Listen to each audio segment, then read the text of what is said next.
Question number 1 is about fill in the blanks. A part में side of a cube दे रहा है 1 centimetre, आपसे वॉल्यूम पूछी है इसकी मीटर क्यूब में। तो सेंटी होता है 10⁻⁻², और फिर क्यूब हो गया इसका 10⁻⁻6। तो ये हो गया मीटर क्यूब के अंदर। बी पार्ट में surface area of a solid cylinder of radius 2 centimetre and height 10 centimetre is equal to in millimetre square आपको बताना है। तो सरफेस एरिया का फॉर्मूला होता है 2πr × r+h। This is valid for both whether it be solid और hollow cylinder. देखिए कैसे आया फॉर्मूला। इसमें दो चीज़ें, एक रेडियस है और दूसरा हाइट है इस सिलेंडर की। r+h मीन्स रेडियस और हाइट। इन दोनों में आपको देखना क्या है, सिर्फ पेरीमीटर देखना है, पेरीफेरी देखनी है इन दोनों में। तो रेडियस प्लस हाइट में आपको सरफेस निकालना है, यानी पेरीमीटर, जिसका फॉर्मूला होता है 2πr। तो r+h को 2πr से इसलिए मल्टीप्लाई किया यहाँ पे। अब पाई की वैल्यू 3.14 एंड रेडियस की 2 सेंटीमीटर और हाइट की 10 सेंटीमीटर पुट कीजिए। तो r प्लस आ जाएगा 12 सेंटीमीटर, यानी 12 × 10⁻²मीटर। ये थी सेंटीमीटर की, 2 × 10⁻² रेडियस की वैल्यू। अब इन सबको मल्टीप्लाई करना है, 2 दूनी 4 और 12 चौके 48। तो 48 × 10⁻⁻4 आ गया यहाँ से। इसको हम लिख सकते हैं 4.8 × 10⁻⁻3, क्योंकि हम नंबर घटा रहे हैं तो पावर हमें बढ़ानी होगी। अगर आपको ये साइंटिफिक नोटेशन का कंसेप्ट नहीं पता तो आप बेसिक कंसेप्ट चैप्टर देख सकते हैं, उसमें मैंने बताया हुआ डिटेल से। तो 4.8 × 10⁻³ आ गया यहाँ से। 4.8 को हम मान लिया 5, तो 5 दिए 15 × 10⁻³ आ गया यहाँ से इन मीटर स्क्वायर। ध्यान रखिए एरिया मीटर स्क्वायर में आया है। एनसीईआरटी में आंसर दिया हुआ है 1.5 × 10⁻⁴। हमारे पास था 15 × 10⁻³ इसको हम लिख सकते हैं 1.5 × 10⁻²। अब मीटर में होते हैं, अगर आप मिलीमीटर निकालें तो 10⁻³ होते हैं। यहाँ पे स्क्वायर है तो 10⁻6 हो जाएगा। मीटर स्क्वायर में 10⁻6 मिलीमीटर स्क्वायर। तो 10⁻² था हमारे पास, उसमें 10⁻6 ऐड कर दिया, -2 था उसमें 6 ऐड कर दिया तो +4 बचा। सो दैट्स हाउ 1.5 × 10⁻⁴ आ जाएगा in millimetre square. Now part C में आपको स्पीड कन्वर्ट करनी है 18 km/h इंटू मीटर पर सेकेंड। तो एक स्टैंडर्ड फॉर्मूला होता है जो आप याद रख सकते हैं, ये रखना ही चाहिए आपको, काइनेमेटिक्स में बहुत यूज़ होगा ये। 5/18 से मल्टीप्लाई कर दीजिए km/h को, तो मीटर पर सेकेंड आपके पास आ जाएगा। हमें क्वेश्चन में गिवन है 18 km/h, इसको 5/18 से मल्टीप्लाई किया तो 5 मीटर पर सेकेंड आ जाएगा हमारे पास। Now the part D, relative density का कंसेप्ट इसमें पूछा गया है, जो कि इस चैप्टर में कहीं भी डिस्कस नहीं किया गया। ये आता है मैकेनिकल प्रॉपर्टीज ऑफ फ्लूइड्स में, जो आई थिंक 10th चैप्टर है इसी बुक का, जो पार्ट 2 में आता है, 11th फिजिक्स पार्ट 2। तो वहाँ पे आता है, लेकिन यहाँ पे पूछ लिया गया तो इसलिए हमें पता होना चाहिए रिलेटिव डेंसिटी क्या होती है। तो मैंने वहाँ से ये फॉर्मूला उठा लिया है। Relative density is density of any substance divide by density of water at 4 degree Celsius. तो ये दो यूनिट्स में हमें याद रखनी होती है। पहली है ग्राम पर सेंटीमीटर क्यूब और दूसरी है केजी पर मीटर क्यूब। यहाँ पे ग्राम पर सेंटीमीटर क्यूब और केजी पर मीटर क्यूब दोनों में ही पूछ ली गई है। तो दोनों में मैं आपको बता देता हूँ। केजी क्योंकि बड़ी यूनिट होती है, 1 ग्राम में 10⁻³ एक्चुअली -3 होते हैं केजी, एंड 1 kg में हुए 10⁻³ ग्राम्स, यानी 1000 ग्राम्स। तो केजी क्योंकि बड़ी यूनिट होती है, इसमें बड़ा नंबर होगा डेंसिटी का, यानी 10⁻³ केजी पर मीटर क्यूब। ग्राम क्योंकि छोटी होती है तो छोटा नंबर होगा 1 ग्राम पर सेंटीमीटर क्यूब। तो वही आपको यहाँ पे यूज़ करना है। रिलेटिव डेंसिटी यहाँ पे लेड की गिवन है 11.3। तो डेंसिटी आपसे पूछी है इसकी, तो इसको मल्टीप्लाई करना होगा density of water at 4 degree Celsius. Gram में चाहिए तो इसको 1 ग्राम/सेंटीमीटर क्यूब से मल्टीप्लाई करना होगा, तो 11.3 मल्टीप्लाइड बाई 1 इज़ 11.3, या ग्राम/सेंटीमीटर क्यूब में। इसको 10⁻³ से मल्टीप्लाई कर दीजिए सीधे, तो kg/मीटर क्यूब में आपको मिल जाएगी। तो 11.3 10⁻³ इसको मिल सकते हैं 1.13 into 10⁻⁴। Now the second question is also fill in the blanks type। A part में आपको बेसिकली ये जो यूनिट दी है kg/m²/s, mL/T-2 ये यूनिट होती है एनर्जी की। तो जूल को बेसिकली आपको सीजीएस यूनिट में कन्वर्ट करवा रहा है, जूल एसआई होती है। तो केजी में होते हैं ग्राम, केजी से ग्राम में जाना है तो 10⁻³ होते हैं, तो 10⁻³ यहाँ से हो गया।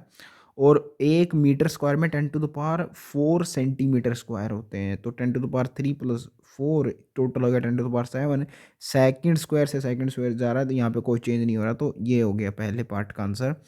बी पार्ट में लाइट ईयर्स के बारे में पूछा है, एंड हमने बहुत अच्छे से याद किया था दो चीज़ें एक साथ, एस्ट्रोनॉमिकल यूनिट और लाइट ईयर।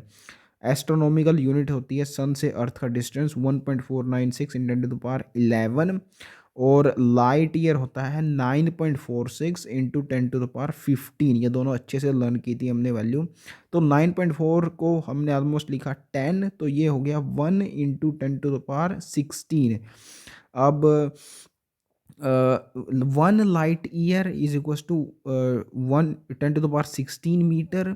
यहाँ से 1 मीटर आ गया 1 डिवाइड बाई 10⁻16 लाइट ईयर, ऊपर गया तो 10⁻−16 हो गया, तो ये आ गया आंसर आपका 1 मीटर का in terms of light years. Part C और डी इन दोनों में इंटर कन्वर्जन हो रहा है, और एक से ज़्यादा इनमें ये यूनिट्स इन्वॉल्व हैं, इसलिए इसके लिए हमें एक स्पेसिफिक तरीका यूज़ करना होगा। एक मेथड होता है स्पेसिफिक इनका। देखिए ये हमने पढ़ा था चैप्टर के अंदर है कि एक मेजरमेंट को दो पार्ट्स होते हैं उसको रिप्रेजेंट करने के लिए, एक नंबर होता है न्यूमेरिकल वैल्यू, और दूसरी यूनिट होती है। तो यूनिट इन काइनेमेटिक्स हमने देखा था सिर्फ 3 क्वांटिटी रिप्रेजेंट कर सकती हैं, एमएलटी, तो ये यूनिट रिप्रेजेंट कर रही है, और ये है नंबर। तो अगर सिस्टम ऑफ यूनिट्स कन्वर्ट हो रहे हैं आपस में, तो उनका जो टोटल मैग्नीट्यूड है मेजरमेंट वो चेंज नहीं हो सकती, यानी दोनों इक्वल होंगी। यानी value of the quantity in one system of units will be equal to the its value in another. So number into multiplied by unit in one system is equal to number into multiplied by unit of the other system.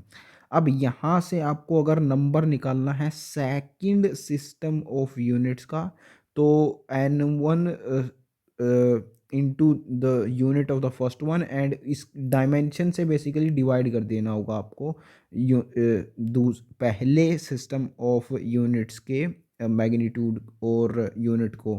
तो यहाँ से आ गया m1 divide by m2, l1 divide by l2, t1 divide by t2 into n1, n2 की value आ गई यहाँ से। ये formula standard formula आपको यूज़ करना है for inter convergence of unit.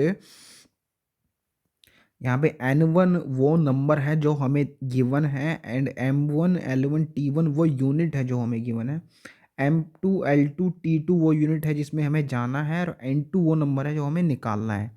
तो सी पार्ट में देखिए आपको मीटर पर सेकंड स्क्वायर गिवन है, यानी एक्सेलरेशन की यूनिट किलोमीटर पर आर स्क्वायर में आपको जाना है।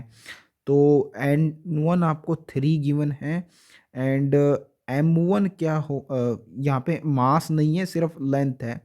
तो l1 इसमें था आपको जो गिवन था मीटर के अंदर, और हमें जाना है किलोमीटर के अंदर। तो 1 मीटर में कितने किलोमीटर होते हैं, 10⁻³ तो नीचे किलोमीटर में हमने जाना था, तो किलोमीटर लिख दिया। यहाँ पे 1 ही होता है, नीचे जो वैल्यू होती है वो यूनिटरी होती है, तो 1 किलोमीटर नीचे लिख दिया। किलोमीटर से किलोमीटर गया, 10⁻³ बचा यहाँ पे।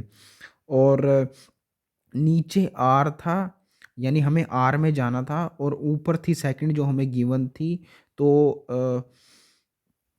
3600 seconds is equals to 1 hour. यहाँ से यूनिटरी मेथड से 1 सेकेंड इज इक्वल्स टू 1/3600 तो ये हमने ऊपर लिख दिया 1 सेकेंड की वैल्यू, नीचे 1 आवर था, आर से आर कैंसिल हो गया, -2 इसमें टाइम के डायमेंशंस दिए हुए हैं, आप देख सकते हैं पर सेकेंड स्क्वायर या पर आर स्क्वायर, तो ऊपर जाके 2 हो जाएगा और -2 है इसके बेसिकली टाइम के डायमेंशन। तो -2 का मतलब ये जो 3600 है ये ऊपर जाएगा तो इसकी पावर -1 हो जाएगी, एंड -1 इंटू -2, तो ये दोनों मल्टीप्लाई कीजिए, माइनस माइनस कैंसिल, तो +2 हो जाएगी, तो 3600 का स्क्वायर हो जाएगा बेसिकली ऊपर। तो 3.6 इंटू 3.6 एंड 3600 को 3.6 में कन्वर्ट किया तो 10⁻³ आ जाएगा, एंड 10⁻³ इंटू 10⁻³ 10⁻6, 3 को 3.6 से मल्टीप्लाई किया, 3 तिया 9 और 6 तिये 18, 9 + 1.8 ये हो गया 10.8, इसको ऑलमोस्ट 11 लिखा, और 11 तिये 33 और 11 छिके 66, तो 33 + 6.6, so 36 प्लस 33 + 6 इज अराउंड 39, तो यहाँ से 10⁻³ नीचे है, ऊपर का 10⁻³ हो जाएगा, यानी 39 इंटू 10⁻³ बचा, इसको हम सकते हैं 3.9 10⁻⁴। अब डी में आपको न्यूटन मीटर स्क्वायर पर केजी स्क्वायर ये यूनिट गिवन है, यहाँ पे न्यूटन आपको खोलना होगा, इसको सेंटीमीटर क्यूब पर सेकंड स्क्वायर पर ग्राम में आपको कन्वर्ट करना है, तो ये मैंने ऊपर किया हुआ कन्वर्जन डी पार्ट का। एंड टाइम में क्योंकि वहाँ पे दोनों में सेकंड पर सेकंड स्क्वायर आया था डायमेंशन, इसलिए मैंने उसको एज इट इज़ रहने दिया। देखिए इस न्यूटन को यहीं ओपन कर लेते हैं। न्यूटन क्या होता है? फोर्स, फोर्स होता है मास इनटू एक्सेलरेशन, मींस m/L/t - 2 हो गए इसके डायमेंशन। m यानी मास, और मास की पावर -2 यानी केजी की पावर -2 आपको ऑलरेडी गिवन है, तो बची कितनी? मास की पावर -2 यहाँ से बची। m2 यानी L2 आपको ऑलरेडी गिवन था, तो ऑलरेडी ये न्यूटन के फॉर्मूला में 1 है, तो 3L हो गए वहाँ यहाँ पे। ये जो बेसिकली इसकी यूनिट गिवन थी सीजीएस में, इससे भी देख के पता लगा सकते हैं आप थे आप कि L3 होगा और m-1 होगा। तो बेसिकली हमने खोला यहाँ पे न्यूटन को, m-1 L एंड L3 होगा, ये हमने देख लिया। दोनों में सेकंड पर सेकंड स्क्वायर है, उसको लिखने की कोई ज़रूरत नहीं है। सो n2 = n1 इंटू जो हमें यूनिट गिवन है वो ऊपर लिखते हैं, किलोग्राम में हमें गिवन है, उसको 10⁻³ ग्राम्स लिख सकते हैं, एंड ग्राम्स में हमें जाना है तो नीचे लिख दिया 1 ग्राम, एंड मास के -1 डायमेंशन थे तो -1 लगा दिया यहाँ पे। वैसे ही लेंथ हमें गिवन है इन मीटर्स, 1 मीटर में होते हैं 100 सेंटीमीटर, और जाना हमें सेंटीमीटर में, तो नीचे लिख दिया 1 सेंटीमीटर। सेंटीमीटर और ग्राम कैंसल हो गए, और यहाँ पे -1 है तो ये 3 पावर से मल्टीप्लाई हो जाएगा, 10⁻³ हो जाएगा, इसका मतलब 1/10⁻³। और यहाँ है 100 इंटू 100 की पावर 3 यानी 10⁻², उसकी पावर 3, तो 3 दूनी 6, 10⁻6 हो गया ऊपर, नीचे है 10⁻3, तो बचा हमारे पास टोटल 10⁻3 यहाँ पे। -11 में 3 जोड़े 10⁻8 बचा, तो n2 would be from here 6.6 and 10⁻8। Now question number 3 and 4, इन पे मैंने गोले लगाए हुए हैं। इसका ये मतलब है कि इन दोनों के आंसर्स पीछे नहीं गिवन है एनसीईआरटी में। सो सभी ऐसे क्वेश्चंस पे मैंने मार्क किया हुआ है जिनके आंसर्स पीछे नहीं गिवन है। ये क्वेश्चंस हमें नहीं करने होते यूजुअली, लेकिन जिन क्वेश्चंस में शो दैट बोला गया है वो हमें ज़रूर कर लेने, समझ लेने हैं कि उनका आंसर कैसे आया, क्योंकि कई बार ये एग्जैक्टली ऐसे ही पूछ लिए जाते हैं।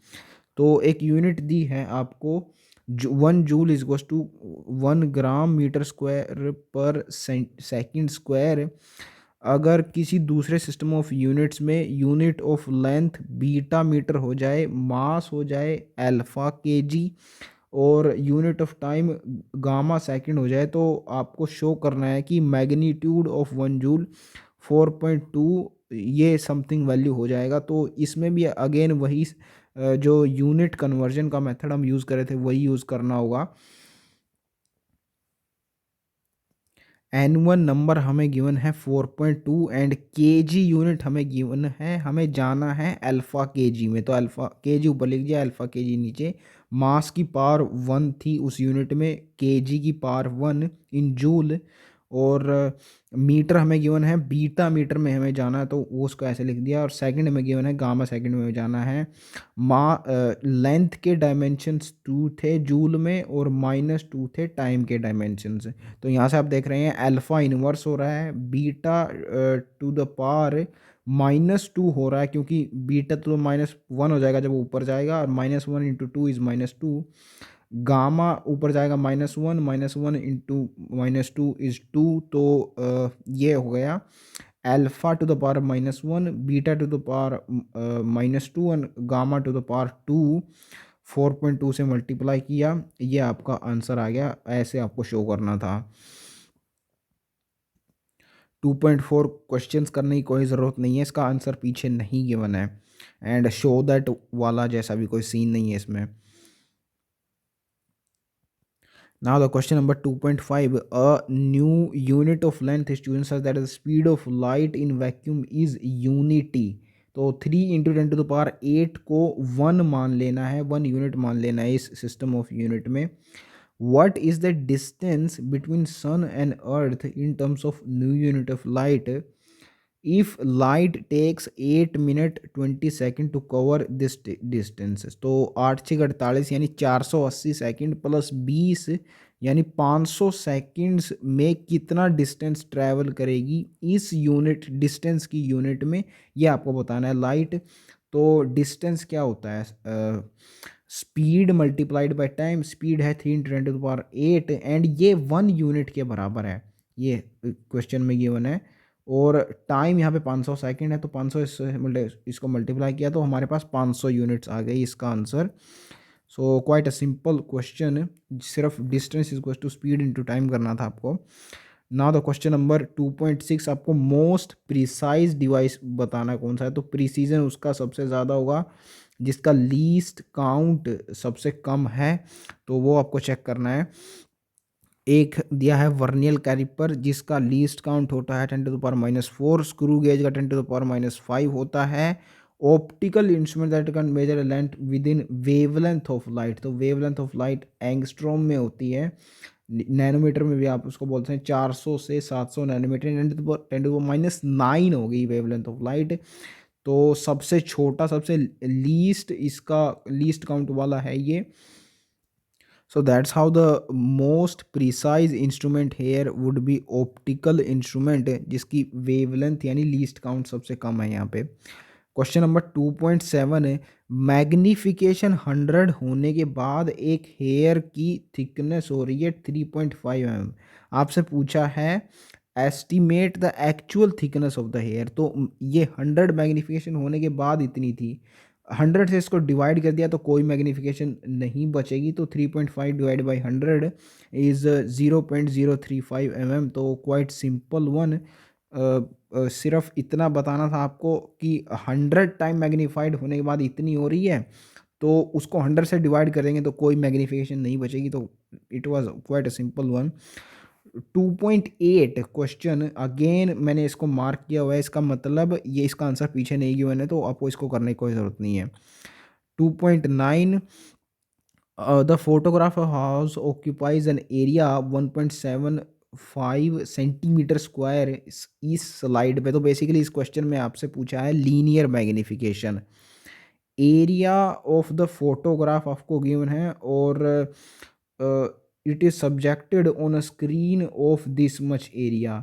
तो एरियल मैग्निफिकेशन क्या होगी, जो ये जिस स्क्रीन पे ये प्रोजेक्ट किया जा रहा है वो उसका area divide by the area of the photograph itself. तो इससे आपके पास एरियल मैग्निफिकेशन आ जाएगी, यानी कितने एरिया में वो फोटोग्राफ मैग्नीफाई कर सकती है। It will be given by areal magnification. तो 1.55 मीटर स्क्वायर ये area of the house on the screen था। तो इसको हमने बेसिकली इसको कुछ नहीं किया है हमने, जो एरिया ये गिवन था सेंटीमीटर स्क्वायर में, इसको मीटर स्क्वायर में कन्वर्ट किया है। तो 1.75 सेंटीमीटर स्क्वायर इंटू 10⁻⁻⁴ ये हो जाएगा मीटर स्क्वायर में इसका नंबर, क्योंकि 1 मीटर स्क्वायर में 10⁻⁴ सेंटीमीटर स्क्वायर होते हैं, तो सेंटीमीटर स्क्वायर में 10⁻⁻⁴ मीटर स्क्वायर होंगे। तो -4 ये ऊपर गया, +4 हो गया, एंड इसको काटिए इन दोनों को, 155 को और 175 को, इनको 5 से काट सकते हैं आप, तो 31 आएगा ऊपर, 155 31 से कटेगा और 175 35 से कटेगा। तो 31/35 ये ऑलमोस्ट 1 के अराउंड आ रही है टर्म। आप मैग्नीट्यूड ले सकते हैं, इस ऑर्डर ऑफ मैग्नीट्यूड लेने के लिए आप ऑलमोस्ट 1 मान सकते हैं। IM1 से थोड़ी छोटी आ रही है, लेकिन ऑर्डर ऑफ मैग्नीट्यूड हमें यहाँ से सिर्फ निकालना है। तो वो बचा सिर्फ 10⁻⁴ यहाँ से। एंड एरिया क्या होता है, लेंथ का स्क्वायर होता है ना, तो लेंथ हो गई यहाँ से अंडर रूट ऑफ एरिया, यानी लीनियर मैग्निफिकेशन होगी under root of areal magnification. 10⁻⁴ का अंडर रूट हो गया 10⁻², यानी 100, और आपको जो आंसर गिवन है वो है 94.1। तो और अप्रोक्सीमेटली आप आंसर के नज़दीक पहुँच सकते हैं। 94.1 इज़ द एग्जैक्ट आंसर। आपको अप्रोक्सीमेट आंसर्स ही निकालने होते हैं नीट में। 10th क्वेश्चन में आपको नंबर ऑफ सिग्निफिकेंट फिगर्स बताने हैं। तो 0.007 इसमें सिर्फ एक सिग्निफिकेंट फिगर होगा, जो नॉन ज़ीरो नंबर होता है उससे लेफ्ट वाले ज़ीरो नॉन सिग्निफिकेंट फिगर्स होते हैं। ये हमने रूल्स पढ़े हुए हैं SF के थ्योरी में। बी पार्ट में 3 सिग्निफिकेंट फिगर्स होंगे, हमने देखा था साइंटिफिक नोटेशन में जितने भी बेस नंबर होते हैं वो सारे सिग्निफिकेंट फिगर होते हैं, तो ये 3 होंगे। इसमें होंगे 4 सिग्निफिकेंट फिगर्स, डेसिमल के बाद जो ज़ीरो आ रहा है ट्रेलिंग ज़ीरो वो सिग्निफिकेंट होता है, वो रूल यूज़ हो रहा है इसमें। तो there would be 4 significant figures. In the D part again 4 होंगे, पिछले वाला ही यूज़ हो रहा है। And zero coming between non zero numbers will be significant, तो ई पार्ट में अगेन 4 होंगे। एंड यहाँ होंगे 4 सिग्निफिकेंट फिगर्स, तो नॉन ज़ीरो नंबर से पहले जितने भी ज़ीरोस होते हैं वो नॉन SF होते हैं, तो यहाँ बचे 4 significant figures. Now the question number 11, length, breadth and thickness of a rectangular sheet of metal are these much, give the area and the volume of the sheet to correct significant figures। तो rectangular sheet का area होता है 2 times length into breadth plus breadth into height plus height into length. 2 times इसलिए क्योंकि 2 surfaces होते हैं इसके sheet के। तो वैल्यूज पुट कर दीजिए लेंथ ब्रेड्थ और हाइट की यहाँ पे। बस अब यहाँ पे ब्रेड्थ की जो वैल्यू है 1 के आसपास है, तो 1.005 का आप ऑलमोस्ट 1 मान सकते हैं। तो लेंथ इंटू ब्रेड्थ ऑलमोस्ट 4.2 के आसपास ही आ जाएगा। एंड जो थिकनेस की वैल्यू है हाइट की वो तो बहुत ही कम है, 0.02 मीटर आ जाएगी ये, तो काफ़ी कम है, इसको इग्नोर ही कर सकते हैं, इनकी मल्टीप्लिकेशन काफ़ी कम आएगी। तो 4.2 इंटू 2 इज़ 8.4, एंड 234 मीटर है तो उससे ज़्यादा होगा, तो 8.72 मीटर स्क्वायर आ जाएगा। आप अप्रोक्सीमेटली इस आंसर तक पहुंच सकते हैं। एंड वॉल्यूम तो होती ही है रेक्टेंगुलर शीट की, length into breadth into height सीधी। तो यहाँ पे भी अगेन जो 4.234 है, और ये जो दूसरा है 1 से मल्टीप्लाई करेंगे तो यही आएगा, 2 से मल्टीप्लाई करना है यानी 2 × 10⁻² मीटर आ जाएगा ये। ये जो 423 है इसको 2 से मल्टीप्लाई कीजिए तो 846 आ जाएगा, 8.46, एंड 10⁻² था, तो 8.46 को आप राउंड ऑफ कर सकते हैं तो 8.5, एंड 8.5 10⁻², इसको हम 2 डेसिमल पीछे आ जाएगा, 0.085 मीटर क्यूब आ जाएगी इसकी वॉल्यूम। तो ऐसे आप अप्रोक्सीमेटली पहुंच सकते हैं आंसर तक। Now question number 12, the mass of a box measured by Gross's balance is this much। Now इस क्वेश्चन में थोड़ी कंट्रोवर्सी दिखी है मुझे, आपको बताता हूँ कैसे। 2 gold pieces of masses, these are added to the box, what is the total mass of the box, तो टोटल मास बताना है, and difference in mass of the pieces to correct significant figures, इन दोनों के masses का difference. तो सबसे पहले तो टोटल मास इसका देख लेते हैं। देखिए 2.30 के जी इसको हम लिख सकते हैं 2300 ग्राम्स। तो 2300 में इन दोनों को ऐड कीजिए, 20 + 20 40, 2300 में 40 ग्राम को ऐड कीजिए। आप समझ सकते हैं कितना फ़र्क पड़ेगा 2300 में। तो कोच बहुत ज़्यादा फ़र्क नहीं पड़ेगा, लेकिन फिर भी अगर आपको एग्जैक्ट आंसर तक पहुंचना है तो 2.34 kg आप इसको लिख सकते हैं। इसको ग्राम्स में कन्वर्ट कीजिए तो 2340 ग्राम्स हो जाएगा। लेकिन एनसीईआरटी में इसका आंसर सिर्फ 2.3 kg लिख के छोड़ दिया गया, जो कि मेरे अकॉर्डिंग गलत है। 2.3 kg तब लिख सकते थे जब यहाँ पे सिर्फ 2.3 kg दिया होता क्वेश्चन में, यहाँ पे 2.30 kg दिया हुआ है। एंड एडिशन जब हो रहा होता है तो लीस्ट डेसिमल प्लेसेस देखते हैं, तो यहाँ पे पॉइंट के बाद 2 डेसिमल प्लेसेस हैं, तो आंसर में 2 आने चाहिए, तो 2.34 इसका आंसर हो जाना चाहिए मेरे अकॉर्डिंग। एनसीईआरटी में गलत दिया हुआ है ये। और बी पार्ट बिल्कुल सही दिया हुआ है एनसीईआरटी में। 20.17 एंड 20.15 दोनों का डिफरेंस होगा 0.02, एंड 2 डेसिमल प्लेसेस हैं, सब्ट्रैक्शन में डेसिमल लीस्ट डेसिमल प्लेसेस देखते हैं, तो आंसर में 2 होने चाहिए, और 0.02 आंसर है इसका, 2 ही हैं डेसिमल प्लेसेस। ये बिल्कुल सही है। ए पार्ट में मेरे अकॉर्डिंग गलती कर दी है एनसीईआरटी ने। अगर आपको नहीं लगता मैं कुछ गलती कर रहा हूँ तो आप कमेंट सेक्शन में आपको मुझे बता सकते हैं। Now the question number 13, error पे बेस्ड है ये। Percentage error in the quantity P आपको बताना है, जो कि एसोसिएटेड है इस फॉर्मूला के द्वारा बाकी सब क्वांटिटीज से। Percentage error in A B C Ds are given and percentage error in the quantity P is required. तो एक क्यूब है तो 3 से मल्टीप्लाई होगा उसका, यानी 3 यहाँ से हो गया। बी स्क्वायर है तो 2 से मल्टीप्लाई होगा, 3 दूनी 6, तो 3 + 6 यहाँ से 9 हो गया। अंडर रूट ऑफ सी पे डिपेंड करता है पी, तो इसकी परसेंटेज 4 दी है तो इसका अंडर रूट हो जाएगा 2, 9 तो 11, और डी की पावर 1 पे डिपेंड करता है तो ये 2% ऐड हो जाएगा, 11 2 13, तो 13% will be the percentage error in P. आगे बोल रहा है if the value of P calculated using the above relation turns out to be this much, to what value should you round off the result. तो result round off किया जाता है अगर multiplication division हो रही है तो सिग्निफिकेंट लीस्ट सिग्निफिकेंट फिगर्स देखे जाते हैं, उसके अकॉर्डिंग रिजल्ट राउंड ऑफ होता है। यहाँ पे किसी इंडिविजुअल क्वांटिटी में एसएफ नहीं दिए हुए हैं, सिर्फ परसेंटेज एरर हमने निकाला है, तो वो आया है 13, जिसमें 2 सिग्निफिकेंट फिगर्स हैं। तो इससे हम अंदाज़ा लगा सकते हैं कि रिजल्ट में भी 2 ही होने चाहिए। तो 3.763 को हमें 2 सिग्निफिकेंट फिगर्स में राउंड ऑफ करना है, तो 6 को हमें हटाना होगा। 6 क्योंकि 5 से बड़ा है तो पीछे वाली टर्म को 1 से इंक्रीज कर दिया जाएगा, तो 3.8 आ जाएगा after rounding off. Now the question number 14, a book, नीचे लिखा है यार, rule out the wrong formulas on dimensional grounds. तो रॉन्ग फॉर्मूला आपको बताना है, ये दोनों रॉन्ग हो गए। देखिए हमने पढ़ा था that the arguments of trigonometric functions should be dimensionless.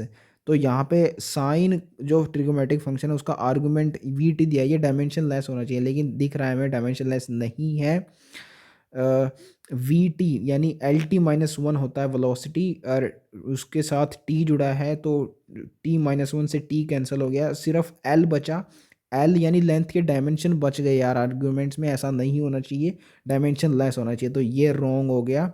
और दूसरा T/A, ए यहाँ पे क्या है, मैक्सिमम डिस्प्लेसमेंट यानी लेंथ के डायमेंशन रिप्रेजेंट कर रहा है, तो L-1 टी बचा यहाँ पे डायमेंशन आर्गूमेंट्स के, अगेन रॉन्ग, डायमेंशन लेस होना चाहिए। देखिए यहाँ पे आपको बिल्कुल डायमेंशन नहीं मिलेंगे, 2 पाई का तो कोई डायमेंशन नहीं होता, एग्जैक्ट नंबर होता है। स्मॉल टी अगेन टाइम है, कैपिटल टी भी टाइम है, तो टाइम टाइम से कैंसिल हो गए, तो यहाँ पे कोई डायमेंशन नहीं है।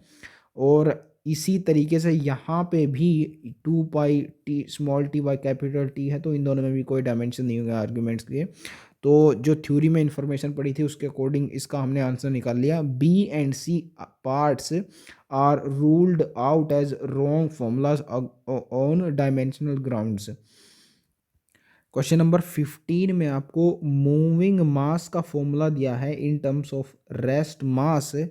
तो आपको बताना है इसमें मिसिंग सी यानी स्पीड ऑफ लाइट कहाँ प्लेस करना चाहिए इस फॉर्मूला में, ये आपको बताना है।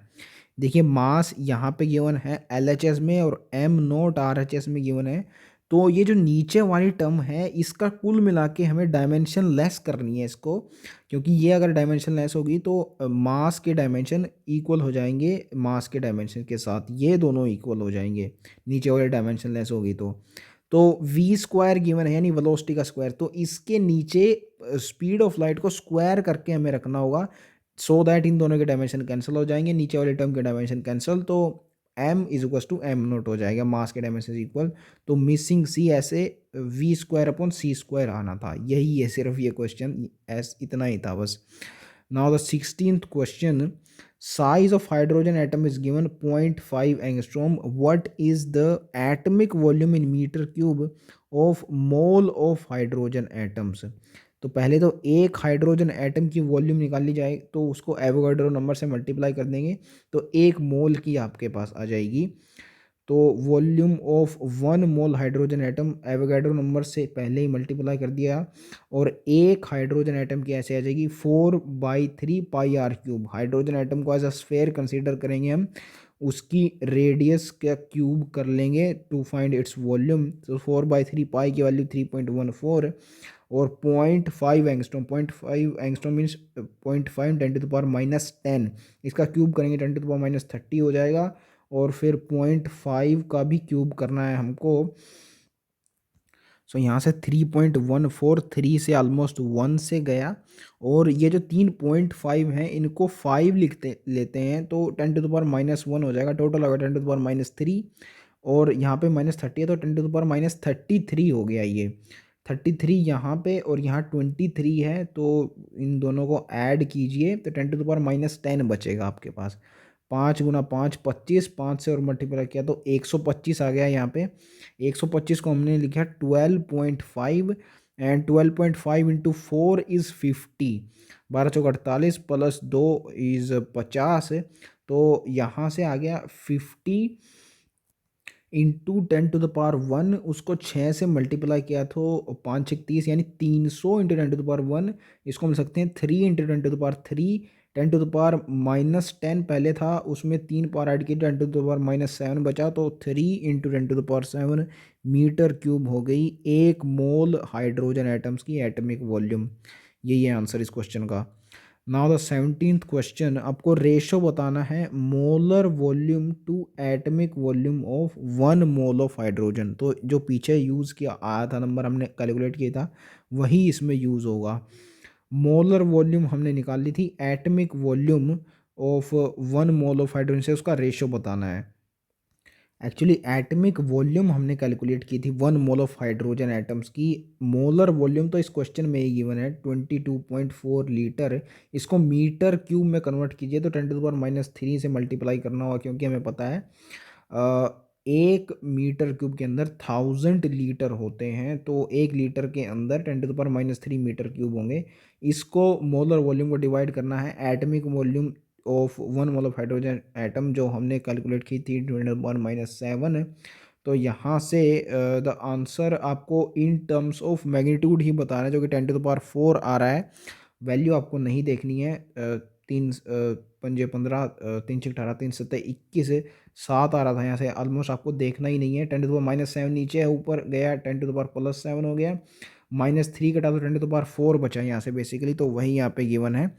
अब एक और चीज़ आपसे पूछी है इसमें बाद में, why is this ratio so large. तो मोलर वॉल्यूम क्या होती है, मोलर वॉल्यूम होगी total volume of 1 mole of a gas, और atomic volume of a mole of hydrogen means जो टोटल एटम्स हैं हाइड्रोजन के वो जितनी वॉल्यूम कंट्रीब्यूट कर रहे हैं वो होगी एटमिक वॉल्यूम एक मोल की। मोलर वॉल्यूम बहुत ज़्यादा आ रही है, 10⁻4 टाइम्स आ रही है as compare to atomic volume. इसका ये सिग्निफिकेंस है कि उस मोल के अंदर inter nuclear separation in gas is much larger than the size of a molecule. Now, molar volume includes both other things, internuclear separation भी और atomic volume भी. आइडियल गैस की मोलर वॉल्यूम दोनों चीज़ें इंक्लूड करती है. तो एटॉमिक वॉल्यूम तो एज इट इज़ होगी मोलर वॉल्यूम में, जो डिफरेंशिएटिंग फैक्टर वो इंटरन्यूक्लियर सेपरेशन है. ये दोनों तो इक्वल होंगी एटॉमिक वॉल्यूम के केस में भी, मोलर वॉल्यूम के केस में भी. इंटरन्यूक्लियर सेपरेशन बहुत ज़्यादा है, इसी से आप पता लगा सकते हैं कि मोलर वॉल्यूम ज़्यादा होगी. आई होप ये क्वेश्चन आपको समझ में आ रहा होगा. मोलर वॉल्यूम क्या थी? Atomic volume plus inter nuclear separation, इसका रेशो लिया था एटॉमिक वॉल्यूम के साथ. तो ये तो दोनों इक्वल ही है ना. जो ज़्यादा बना रहा है मोलर वॉल्यूम को वो इंटर न्यूक्लियर सेपरेशन ही है. सिर्फ इतना आपको देखना था इस क्वेश्चन में. इंटर न्यूक्लियर सेपरेशन क्योंकि बहुत ज़्यादा होती है, इसी कारण मोलर वॉल्यूम ज़्यादा आती है as compare to atomic volume of the combined hydrogen molecules. Now the 18th question. If you look out of a window of a fast moving train, the nearby trees, houses, etc. seem to move rapidly in direction opposite to the train's motion, but distance object seems to be stationary. इसका reason पूछा है अब आपसे, क्या होगा? So because near objects ज़्यादा angle बनाते हैं at the I of the observer, तो चेंज इन एंगुलर चेंज भी उनके लिए ज़्यादा होगा. ज़्यादा अगर एंगल्स हैं तो उनका डिफरेंस यानी चेंज इन एंगल भी तो ज़्यादा होगा. डिस्टेंट ऑब्जेक्ट्स कम एंगल बनाते हैं इसलिए उनका चेंज कम होता है. एंड इतना कम होता है कि हमको दिखता ही नहीं है कि वो मूव कर रहे हैं, वो चेंज हम परसेप्टिबल ही नहीं है angular change. these distant objects seem to move with you, यानी एंगुलर चेंज दिखता ही नहीं है हमें, एक साथ मूव होते दिखते हैं. तो इसका रीज़न ये है बस कि ग्रेटर एंगल बनाते हैं nearer objects as compare to far objects, that's why stationary seem होते हैं वो. Now the question number 19. इस क्वेश्चन इटसेल्फ में कुछ नहीं पूछा गया आपसे. यहाँ देखिए, एक पारसेक की वैल्यू यहाँ पे सिर्फ पूछी गई है, जो कि हमने देख लिया था 3 × 10⁻16 होती है. स्पीड ऑफ लाइट से कंपेयर किया था जो कि 10⁸ होती है. सिर्फ इतना आपसे पूछा है. लास्ट में देखिए, how much is parsec in terms of metres. इस क्वेश्चन में कुछ नहीं है ऐसा, लेकिन नेक्स्ट क्वेश्चन जो है उसमें इसकी इन्फॉर्मेशन यूज़ होगी. तो नेक्स्ट क्वेश्चन में हम देखेंगे कैसे यूज़ होगा वो इन्फॉर्मेशन. तो 19 तो सिर्फ इतना ही था, पारसेक बताना था. Now the question number 20. The nearest star to our solar system is 4.29 light years away. How much this in terms of parsecs. तो पारसेक की टर्म्स में पहले इसको बताना है. पारसेक हमने देखा 3 × 10⁻16 मीटर होता है. एंड लाइट ईयर्स मीटर्स में आप जानते हैं, light year is the distance that light travels in 1 year. 9.46 10⁻15 होता है इन मीटर्स. तो 10 ये पारसेक में आपको बताना है अब. सो 4.29 को एक लाइट ईयर से मल्टीप्लाई कर दिया, यानी 9×4 = 36 और 9×2 = 18 यानी 1.8. तो 36 + 1.8 इज़ 37.8, यानी ऑलमोस्ट 38 के पास आ रहा है. तो 38.2 × 10⁻6 15 मीटर हो जाएगा. इसको हम सकते हैं 3.82 × 10⁻16 मीटर. ये हो गए मीटर में ये वैल्यू, लेकिन हमें पारसेक में निकालनी है. तो 3.08 × 10⁻16 ये मीटर्स होते हैं एक पारसेक में. This equals to 1 parsec. 1 metre is equals to 1 by this term and 3.82 से मल्टीप्लाई कर देंगे तो इसमें पारसेक आ जाएगा. नाउ 3.08 और 3.82, ये अगर इसको डिवाइड करें 3.82 को, तो एक से थोड़ी सी ज़्यादा आ रही है term. To be exact in exact terms 1.32 आएगी ये पारसेक में. ये आंसर एग्जैक्ट आप निकाल सकते हैं. मैं अप्रोक्सीमेटली आपको बता रहा हूँ कि एक से थोड़ी सी बड़ी आ रही है ये टर्म. तो 1.32 एग्जैक्टली आएगी. एंड यहाँ तक हमने कर लिया पहला पार्ट, इसका पारसेक में निकाल लिया. Now how much parallax would this star show when viewed from two location of earth 6 months apart in its orbit around the sun. अब डेफिनेशन आपको काम में आएगी पारसेक की पीछे जो गिवन है. So parsec is basically the distance of an object that will show a parallax of 1 arc second, जहाँ पे बेसलाइन होगी the distance from earth to sun. तो ये डेफिनेशन हमने पीछे भी देखी थी थ्योरी के अंदर। बेसलाइन अगर अर्थ से सन का ये डिस्टेंस मान लिया जाए तो 1 आर्क सेकंड एंगल जिस डिस्टेंस पे बनाया जाएगा उसको बोलेंगे 1 पारसेक। लेकिन अब हमारे क्वेश्चंस में क्या गिवन है, the distance of this star is 1.32 parsec.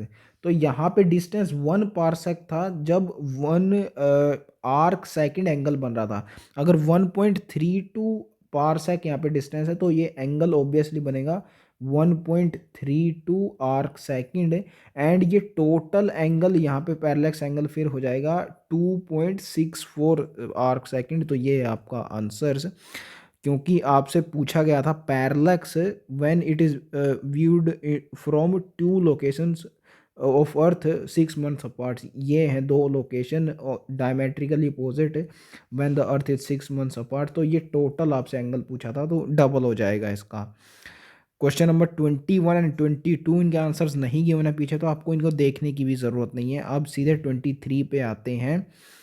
And इसमें आपको सन इज़ अ हॉट प्लाज्मा जिसका टेम्परेचर ये गिवन है, आउटर सरफेस टेम्परेचर ये है, इनर कोर का टेम्परेचर ये है, इनर कोर का 10⁻⁷ और आउटर का ये आउटर सरफेस का, वैसे ये दोनों इन्फॉर्मेशन यूज़ नहीं होंगी। At this height temperature no substance remains in a solid और लिक्विड फेज। ये इंपॉर्टेंट बात थी सिर्फ इसमें। In what range do you expect the mass density of sun to be in the range of density of solids liquids और gases. सिर्फ इतना पूछा आपसे और कंपैरिजन भी करना है, करवाना है। Check if your guess is correct if the following data is given. Mass of the sun given है और रेडियस ऑफ द सन। तो मास गिवन है, रेडियस से आ जाएगी वॉल्यूम, तो डेंसिटी आ जाएगी। तो डाटा निकाल के आपको चेक करना है कि सॉलिड्स लिक्विड या गैसेस की रेंज में आ रही है। तो यहाँ से देखने से आपको ऐसा लग सकता है कि सॉलिड और लिक्विड में कोई नहीं रहता, इनर कोर में रह ही नहीं सकता, क्योंकि 10⁻⁷ टेम्परेचर है। यहाँ पे तो गैसियस यानी वेपर फेज में चला जाएगा। लेकिन एक्चुअल डेंसिटी इसकी निकाल के देखते हैं हम। मास और रेडियस आपको गिवन है, तो 4/3 πr³ इससे वॉल्यूम आ जाएगी। 3 ऊपर चला गया, पाई की वैल्यू हमने पुट की। एंड रेडियस गिवन थी आपको 7 इंटू 10⁸ तो 8 या 24 पावर हो गई 24 और 7 को 3 टाइम्स मल्टीप्लाई किया। ये 3.14 से 3 गया और ऊपर 2 है नीचे 4 है तो 2 से कट गया। 749 उसको ऑलमोस्ट 50 मान लिया। तो 5×7 = 35 और 350 आ गया यहाँ पे। 350 10⁻24 इसको हम सकते हैं 3.5 10⁻26 ऊपर गया तो 10⁻26 हो गया। इसमें 30 में ऐड हुआ तो 10⁻4 बचा यहाँ ऊपर 10⁻4। और नीचे कितना है 3.5 इंटू 2 इज 7 तो 1/7 10⁻4 इसको हम सकते हैं 10 into 10⁻3 divide by 7। So 10/7 is 1.4 in 10⁻3।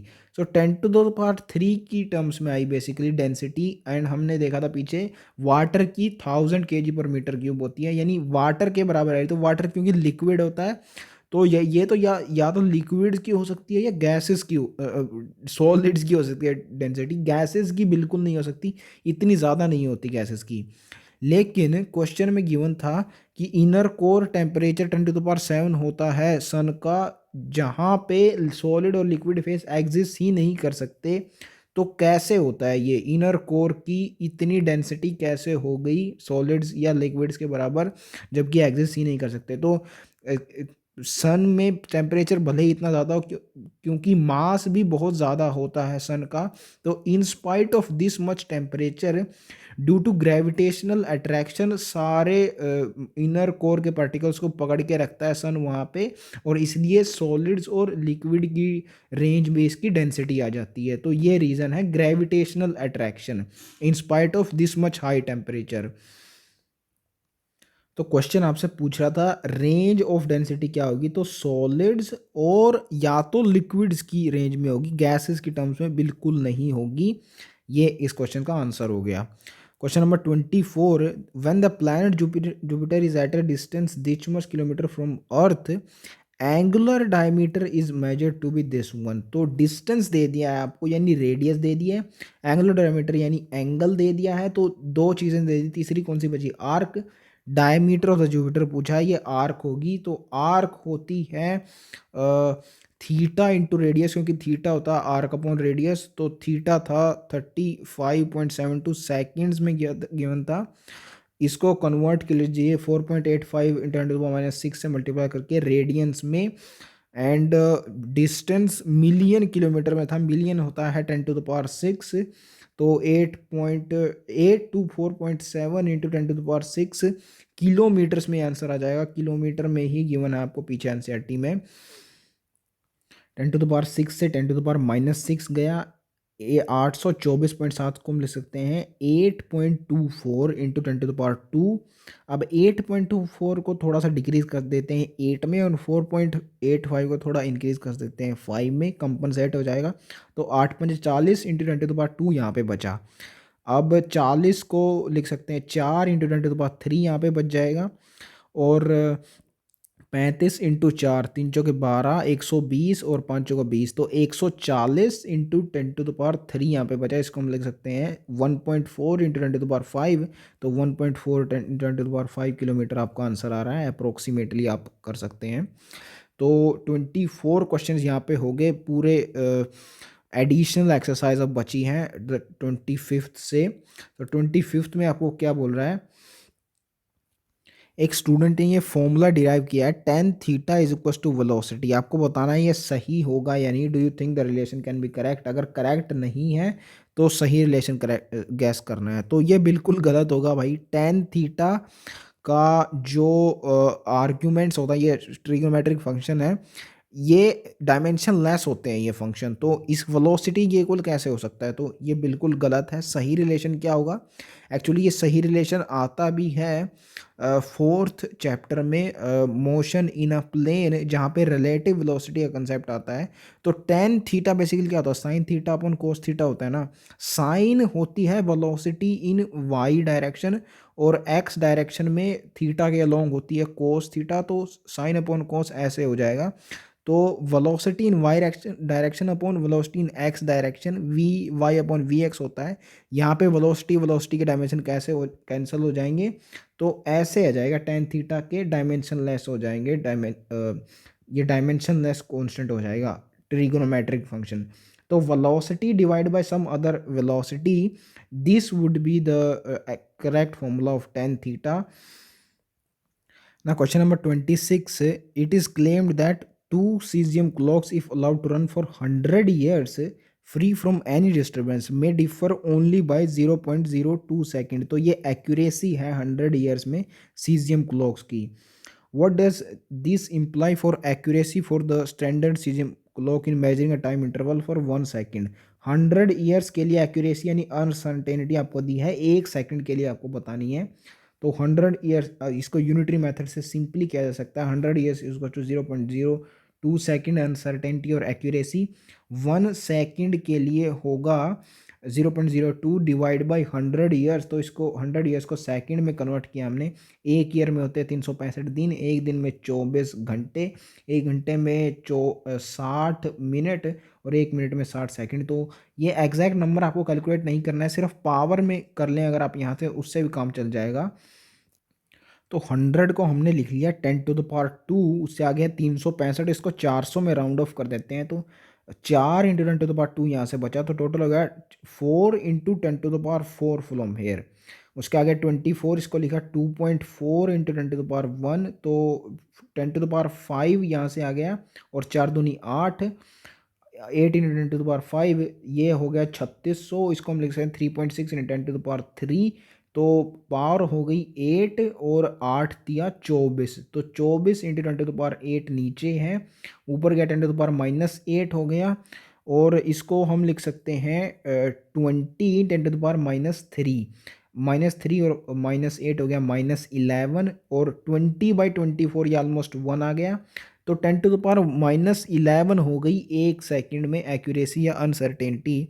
So there would be accuracy of 1 part in 10⁻11 to 10⁻12। तो 11 से 12 पावर के बीच में आप बोल सकते हैं एक की एक्यूरेसी होगी। ये आंसर हो गया इस क्वेश्चन का। Now question number 27, estimate the average mass density of sodium atom assuming its size to be about 2.5 angstrom. तो मास डेंसिटी अगेन आपको फाइंड करनी है और इसको कंपेयर भी करना है आपको to the mass density of sodium in crystalline phase कि इन दोनों का ऑर्डर ऑफ मैग्नीट्यूड सेम आ रहा है या डिफरेंट आ रहा है।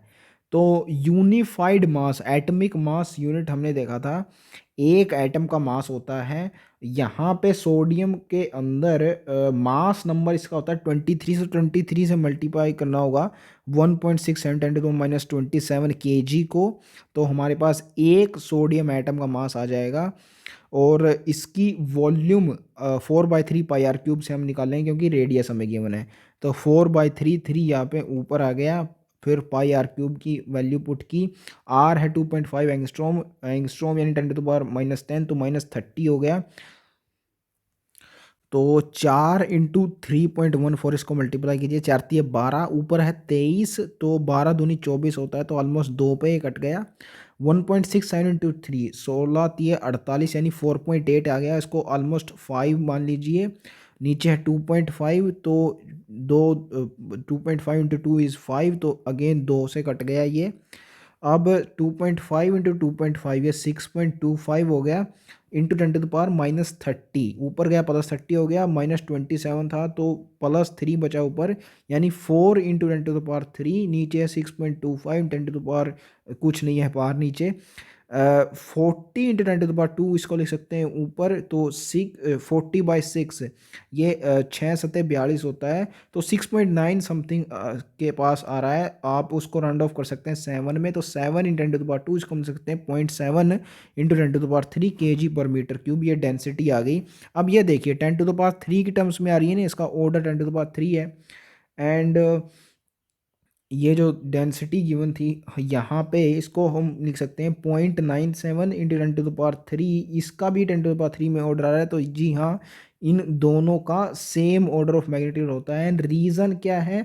क्योंकि क्रिस्टलाइन फेज में डेंसिटी हाई होती है, मास डेंसिटी हाई होती है सोडियम की, दैट्स वाई इन दोनों की सेम आ रही है। जितनी एटम की होती है डेंसिटी, उसी के बराबर आ रही है क्रिस्टलाइन फेज में भी। क्वेश्चन नंबर 28 में आपको न्यूक्लियर साइज का रिलेशन दिया है, R=R0 8⁻1/3। ये न्यूक्लियर चैप्टर में भी हम देखने वाले हैं। R0 हेयर =1.2 F कॉन्स्टेंट होता है ये, F इज़ फर्मी मीटर 10⁻⁻15। आपको यहाँ एस्टिमेट करना है mass density of sodium nucleus. तो again mass density same formula, जो न्यूक्लियस का मास है उसको वॉल्यूम से डिवाइड करना होगा, एंड वॉल्यूम के लिए आपको यहाँ से रेडियस निकालनी है। ये ए होता है यहाँ पे मास नंबर, सोडियम का मास नंबर होता है 23 को ऑलमोस्ट 27 मान लीजिए आप, क्योंकि 3 का क्यूब होता है 27, तो 27 का 1/3 टाइम्स पावर हो जाएगी 3। तो R0 थी 1.2 F, तो 1.2 F इंटू 3 इज 3.6 F आ गई यहाँ से रेडियस। अब रेडियस को वॉल्यूम में रखिए 4/3 πr³, तो वॉल्यूम आ जाएगी आपके पास।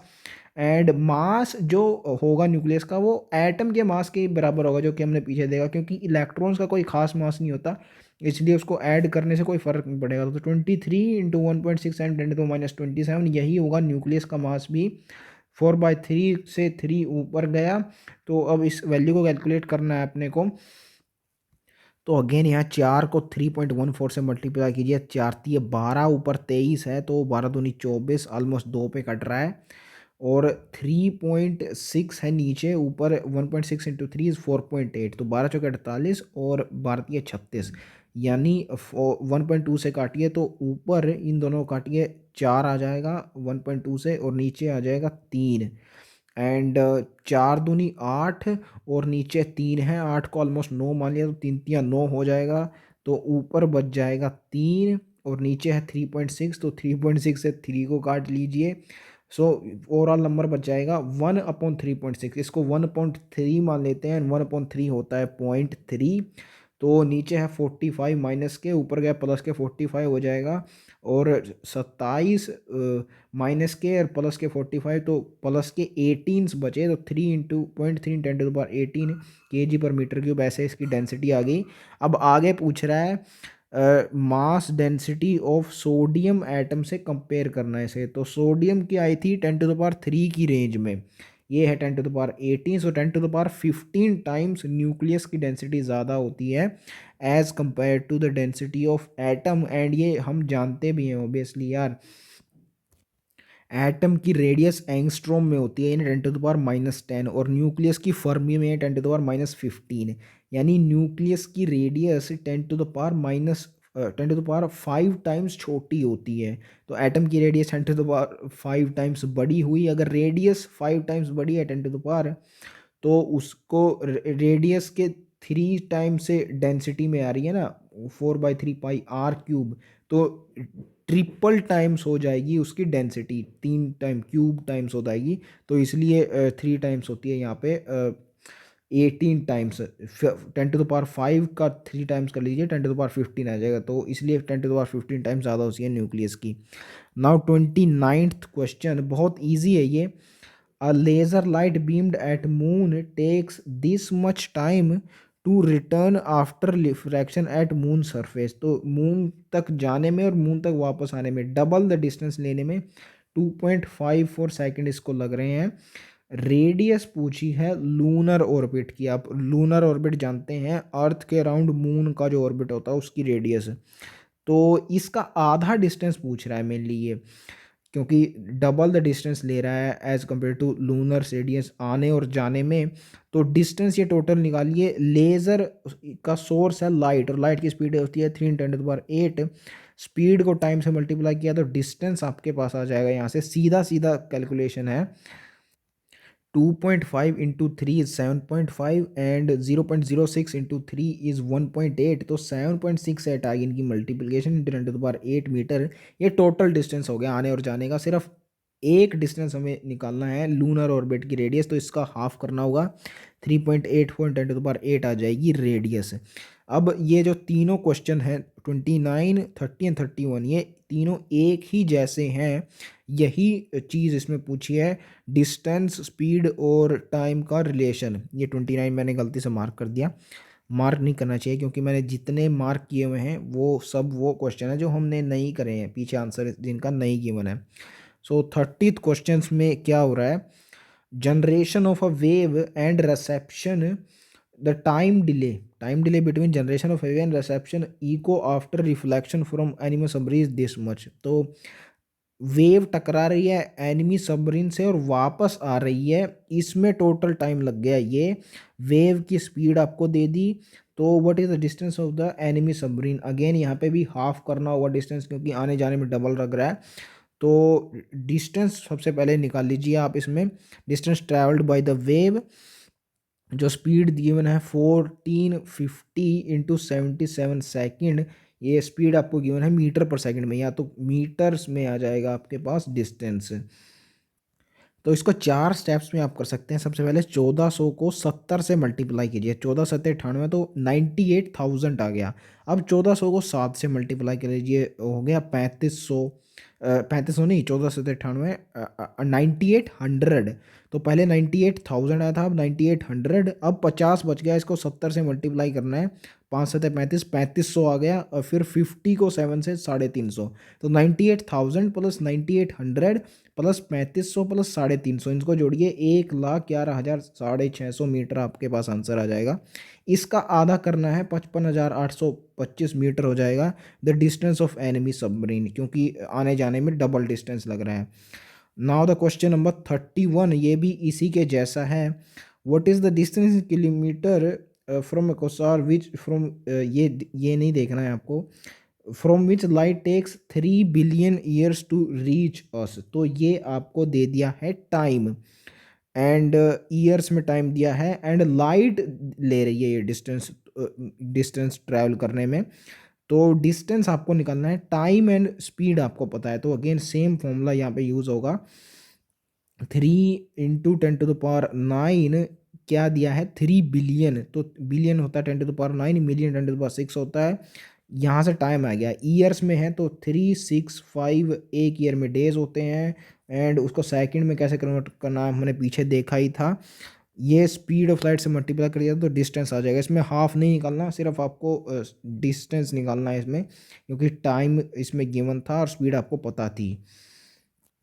तो सबसे पहले इसमें पावर को एडजस्ट कर लेते हैं। यहाँ 10⁸ है और यहाँ 9 है, तो 17 हो गई टोटल। ये 3.65 इसको लिख सकते हैं 10⁻², तो 17 और 2 19, और ये है 60 इंटू 60 3600, मीन्स 3.6 10⁻³ हो गया। 19 और 3 22 पावर्स यहाँ पे हो गई। 3 3 9, और यहाँ पे 3.6 है, एक और 3.6 है, और 3.6 इन दोनों को हम राउंड ऑफ कर लेते हैं 4 में। तो चौक चौक 16, और 16 नहीं में 144 इंटू 24 इन 10⁻22 मीटर्स यहाँ से आ गया। लेकिन आंसर एनसीईआरटी में आपको गिवन है 2.8 इंटू 10⁻22 किलोमीटर। सो 140 को 20 से मल्टीप्लाई कीजिए, 2800 आपके आसपास आ जाएगा, यानी 2800 मीटर में है तो 2.8 हो जाएगा किलोमीटर में, क्योंकि 1 किलोमीटर में 10⁻³ मीटर्स होते हैं। तो ऐसे 2.8 किलोमीटर्स में आपके पास आंसर आ जाएगा। नाउ द क्वेश्चन नंबर 32, ये आपको दो एग्जांपल से इंफॉर्मेशन इसमें यूज़ करनी होगी, 2.3 एंड 2.4 जो हमने थ्योरी में करे थे। क्वेश्चन कह रहा है that during a solar eclipse disc of the moon almost completely covers the disc of the sun. अब इससे हमें पता लगा कि जो एंगुलर डायमीटर है मून का वो सन के बराबर हो जाता है ड्यूरिंग अ सोलर एक्लिप्स। सिर्फ इतनी आपको इन्फॉर्मेशन यहाँ से निकालनी थी। तो एंगुलर डायमीटर अब इन एग्जांपल्स में गिवन है, एक्चुअली 2.4 एग्जांपल है जहाँ पे सन का एंगुलर डायमीटर आपको गिवन है 9.31 10⁻³ अब या इसको मल्टीप्लाई करना होगा to the distance between moon and earth, so that we can find arc यानी डायमीटर ऑफ मून, जो कि आपसे इस क्वेश्चन में पूछा है डायमीटर ऑफ द मून। तो arc is equal to angle into the radius, ये this we know very well. अब इन दोनों की मल्टीप्लिकेशन ही करनी है हमें बस। तो यहाँ से 3.4 को 4 में राउंड ऑफ कर लेते हैं, तो 9 चौका 36 इंटू 10⁵ इन मीटर्स, इसको हम सकते हैं 3600 किलोमीटर, यानी किलोमीटर होता है 10⁻³। तो यहाँ से 3600 किलोमीटर आ जाएगा मून का डायमीटर। ये हो गया 32 क्वेश्चन। नाउ 33 क्वेश्चन में कुछ कॉन्स्टेंट्स की टर्म्स में अगर आप डायमेंशन ऑफ टाइम को रिलेट करने की कोशिश करें तो आपके पास आ जाएगी एज ऑफ द यूनिवर्स। यहाँ पे गिवन है अराउंड 15 बिलियन ईयर्स। आपको याद नहीं करनी है, ऑफ कोर्स बायोलॉजी में 20 बिलियन ईयर्स गिवन है इवोल्यूशन चैप्टर में, तो यहाँ से याद नहीं करनी है, यहाँ से नहीं आएगी। यहाँ पे आपको बेसिकली इन कॉन्स्टेंट को देखना है, C and speed of light, E charge of electron, mass of proton, gravitational constant, इनकी टर्म्स में आपको डायमेंशन निकालने हैं टाइम के। तो आपको करने की ज़रूरत नहीं है, एनसीईआरटी की बैक जो आंसर गिवन है वहाँ पे ऑलरेडी ये फॉर्मूला वहाँ पे गिवन है, इसके डायमेंशन आ रहे हैं टाइम के बराबर। तो ये आप वेरीफाई भी कर सकते हैं। ई होता है इसमें charge of electron, and charge क्या होता है, करंट होता है basically, charge divide by time. तो चार्ज होगा करंट इंटू टाइम, यानी एम्पेयर इंटू टाइम होगा चार्ज। इसकी पावर 4 है तो ए की पावर 4 और टी की पावर 4 हो जाएगी। एप्सिलॉन नॉट के डायमेंशन आप Coulomb's law of interaction between two charges से निकाल सकते हैं, और ये होता है electrostatic force is equal to Q1 Q2 upon R², 1/4 pi epsilon naught के की वैल्यू होती है, के Q1 Q2 अपॉन R² होता है। तो वहाँ से एप्सिलॉन नॉट के और जी के ग्रेविटेशनल कांस्टेंट के डायमेंशन आप ग्रेविटेशन फोर्स से निकाल सकते हैं, जो कि होती है G m1 m2 upon R²। Speed of light यानी स्पीड के होंगे इसके तो, और मास इसके तो आपको पता ही है। तो इनके डायमेंशन आपको पुट करने हैं। देखिए एप्सिलॉन नॉट के ऐसे निकाले हैं, इलेक्ट्रोस्टैटिक फोर्स होती है 1/4 pi epsilon not Q1 Q2 upon R²। यहाँ से एप्सिलॉन नॉट LHS में गया और नीचे आ गया फोर्स, तो फोर्स के डायमेंशन MLT-2, R² नीचे था ही और Q² ऊपर था, यानी Q होता है 80, तो A2T2 हो गया। ये एप्सिलॉन नॉट के डायमेंशन हो गए। G के निकालते हैं हम, G m1 m2 upon R² से F की वैल्यू होती है तो जी की वैल्यू यहाँ से आ गई F R square divide by M1 M2 F force के MLT-2 R square means L2 divide by mass M1 M2 means M2 हो गया डायमेंशन मास के। तो यहाँ से जी और एप्सिलॉन के डायमेंशन हमने निकाले, यहाँ पे इसको पुट करना है। अब इसको आपको याद रखना है ऐसे ही एज इट इज़ की e⁴ होती है। अगर एग्ज़ाम में ये क्वेश्चन आ जाए तो आप वेरीफाई तो कर सकते हैं, लेकिन इसमें बहुत देर लग जाएगी, इसलिए आपको एज इट इज़ इसको याद रखने की कोशिश करनी चाहिए। हमने थ्योरी में देखा था कि एक स्पेशल नंबर होता है 41, जो एक्सट्रीम्स ऑफ वैल्यूज़ होती हैं यूनिवर्स में, उनके बीच में ये रेशो का नंबर होता है। तो उससे ही आप याद सकते हैं 41 से, यानी इस फॉर्मूला में e⁴ होगी और t के डायमेंशन 1 होंगे। 41 से आप ऐसे याद रख सकते हैं। वैसे अगर देखें इसका प्रूफ तो आप देख सकते हैं e⁴ का मतलब चार्ज 4 यानी A4 T4 हो गया, और नीचे है फिर 4 पाई स्क्वायर 16 पाई स्क्वायर, ये तो कांस्टेंट है, नंबर है, एप्सिलॉन नॉट का square. Now epsilon not A2 T2 है ऊपर, तो A4 T4 यहाँ से हो गया, ये इससे कैंसिल हो जाएगा। नीचे MLT-2 है तो इसका स्क्वायर हो गया, ऊपर चला जाएगा ये M2 L2 T⁴ और L2 नीचे है, इसका स्क्वायर होगा ऊपर, L4 हो जाएगा। तो ये हमने ऐड कर लिया एप्सिलॉन नॉट का स्क्वायर। अब मास ऑफ प्रोटॉन और इलेक्ट्रॉन का के मास का स्क्वायर यानी मास का क्यूब हो जाएगा नीचे। तो ये मास का क्यूब हमने नीचे लिख लिया, और स्पीड ऑफ लाइट का क्यूब यानी स्पीड का क्यूब LT-1 होती है स्पीड, तो L3T-3 हो जाएगा स्पीड ऑफ लाइट का क्यूब का डायमेंशन।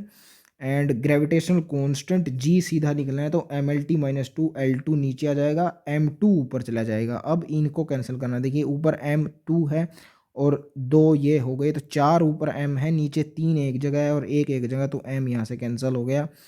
ऊपर L2 है और 4 6 L हो गए ऊपर, नीचे एक जगह 3 है, एक जगह 2 है और एक जगह 1 है, तो ये ऐसे L भी इसमें कैंसिल हो गया। नीचे बचे -3 और -2, 5 माइनस के टाइम नीचे हैं, ऊपर माइनस के 4 हैं, तो माइनस का 5 ऊपर गया, ऊपर प्लस का 5 हो गया, 5 में से 4 गया 1, तो ऐसे टाइम के डायमेंशन आपको यहाँ से मिल जाएंगे।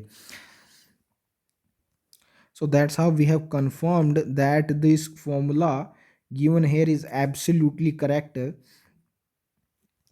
एंड यहाँ पे हमने कंप्लीट कर लिया अपनी NCERT exercise of this chapter. अब सीधे चलते हैं NCERT एग्जाम्पलर क्वेश्चंस पे। क्वेश्चन नंबर 1, आपको नंबर ऑफ SF बताने इन दिस नंबर, तो trailing zeros in number with decimal point ये सिग्निफिकेंट होते हैं, तो इसमें 4 सिग्निफिकेंट डिजिट्स हो गए, तो बी हो गया आंसर इस क्वेश्चन का।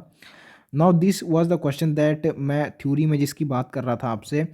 देखिए इसमें सिग्निफिकेंट फिगर्स बताने हैं in the sum result of these 3 numbers, ये एग्जैक्टली थ्योरी में गिवन है इन तीनों का sum. In case of addition least decimal places देखे जाते हैं, जो कि इस बी में है, एक ए में 2 हैं और तीसरे में 3 डेसिमल प्लेसेस है, तो answer should be reported to 1 decimal place, जो कि सिर्फ एक ही ऑप्शन में है। तो इसमें एग्जैक्ट कैलकुलेशन करने की ज़रूरत नहीं है, आप सीधे सी तक पहुंच सकते हैं। इसका 664 दिया है इस एग्जाम्पलर में आंसर। अगर आप देखें की में, मैंने ऑलरेडी इसका कंप्लीट बुक का जो क्लास 11 फिजिक्स है उस एग्जाम्पलर का PDF अपलोड कर दिया है टेलीग्राम चैनल पे, आप देख सकते हैं, तो वहाँ पे भी दिया हुआ है इसका answer. It has to be a printing mistake, क्योंकि NCERT में थ्योरी में भी बता दिया है, इसका 664 नहीं करना चाहिए आपको आंसर। सिग्निफिकेंट फिगर्स का मल्टीप्लिकेशन और डिवीज़न का रूल लगा के ये मेंशन किया गया है एग्जैक्टली, और यही इसका आंसर दे दिया उन्होंने 664। तो डेफिनेटली ये प्रिंटिंग एरर है और सी होना चाहिए इसका आंसर। आगे मास और वॉल्यूम आपको गिवन है और डेंसिटी बतानी है सिग्निफिकेंट फिगर्स में, तो अगेन आपको यहाँ भी कैलकुलेशन करने की ज़रूरत नहीं पड़ेगी। मल्टीप्लिकेशन और डिवीजन में least number of significant figures देखते हैं इन ओरिजिनल नंबर्स। यहाँ पे 2 हैं वॉल्यूम के अंदर, 4 हैं मास के अंदर, तो 2 होने चाहिए डेंसिटी में। एंड डेंसिटी में 2 सिग्निफिकेंट फिगर सिर्फ एक ही ऑप्शन में है, तो सी हो गया इसका आंसर। मैंने आपको बताया था कि सिग्निफिकेंट फिगर्स के क्वेश्चन में ये यूजुअली कैलकुलेशन नहीं करवाता, सिर्फ रूल्स आपको पता होना चाहिए एसएफ के। क्वेश्चन नंबर 2.4, इसको मार्क नहीं करता हूँ। 2.745 एंड 2.3735 ये दोनों के दोनों थ्योरी में भी एग्जैक्टली राउंड ऑफ करवा दिए हैं, तो इन 2.74 आएगा इन दोनों का। 3 सिग्निफिकेंट फिगर्स में राउंड ऑफ करने हैं। इसका 2.74 इसलिए आएगा क्योंकि इसमें 5 राउंड ऑफ करना है, उससे पीछे 4 है जो कि इवन है तो एज इट इज छोड़ेंगे। यहाँ पे ऑड है 3 तो इसको 1 से इंक्रीज करेंगे, इसलिए दोनों केस में सेम हो जाएगा। एग्जैक्टली यही थ्योरी में भी था example. Now fifth question, length and breadth of a rectangular sheets are given to be this one। ये exactly values ये दोनों भी थ्योरी में आ चुकी हैं एंड एग्जैक्ट यही आंसर थ्योरी में आ चुका है, तो थ्योरी के क्वेश्चंस को रिपीट किया जा रहा है यहाँ एग्जाम्पलर में। तो अगेन यहाँ 16.2 में तीन सिग्निफिकेंट फिगर्स हैं, 10.1 में भी 3 हैं, इनकी मल्टीप्लिकेशन हो रही है, तो जो इनका मल्टीप्लायर आएगा उस मल्टीप्लायर रिजल्ट उसमें भी 3 ही होने चाहिए। 3 सिग्निफिकेंट फिगर्स एरिया में सिर्फ एक ही ऑप्शन में है, तो ए हो जाएगा इसका area of the sheet for answer. Now the sixth question, कौन सो के डायमेंशन फॉर्मूला सेम नहीं है, ये आपको बताना है। तो टेंशन और सरफेस टेंशन के सेम नहीं होते, ये एक्चुअली आपको पता लगेगा जब आप पढ़ लेंगे मैकेनिकल प्रॉपर्टीज़ ऑफ फ्लूइड्स। वहाँ पे सरफेस टेंशन और टेंशन दोनों के फॉर्मूला आपको मिल जाएंगे। टेंशन तो होती है फोर्स, तो इसके फोर्स के सीधे हो जाएंगे उसके डायमेंशन के इक्वल। सरफेस टेंशन होती है फोर्स अपॉन लेंथ, तो फोर्स में से लेंथ के डायमेंशन निकाल लीजिए तो इसके होंगे फिर सरफेस टेंशन के डायमेंशन, तो इन दोनों के डेफिनेटली अलग अलग हैं। इसके अलावा इसको एलिमिनेशन से भी किया जा सकता है।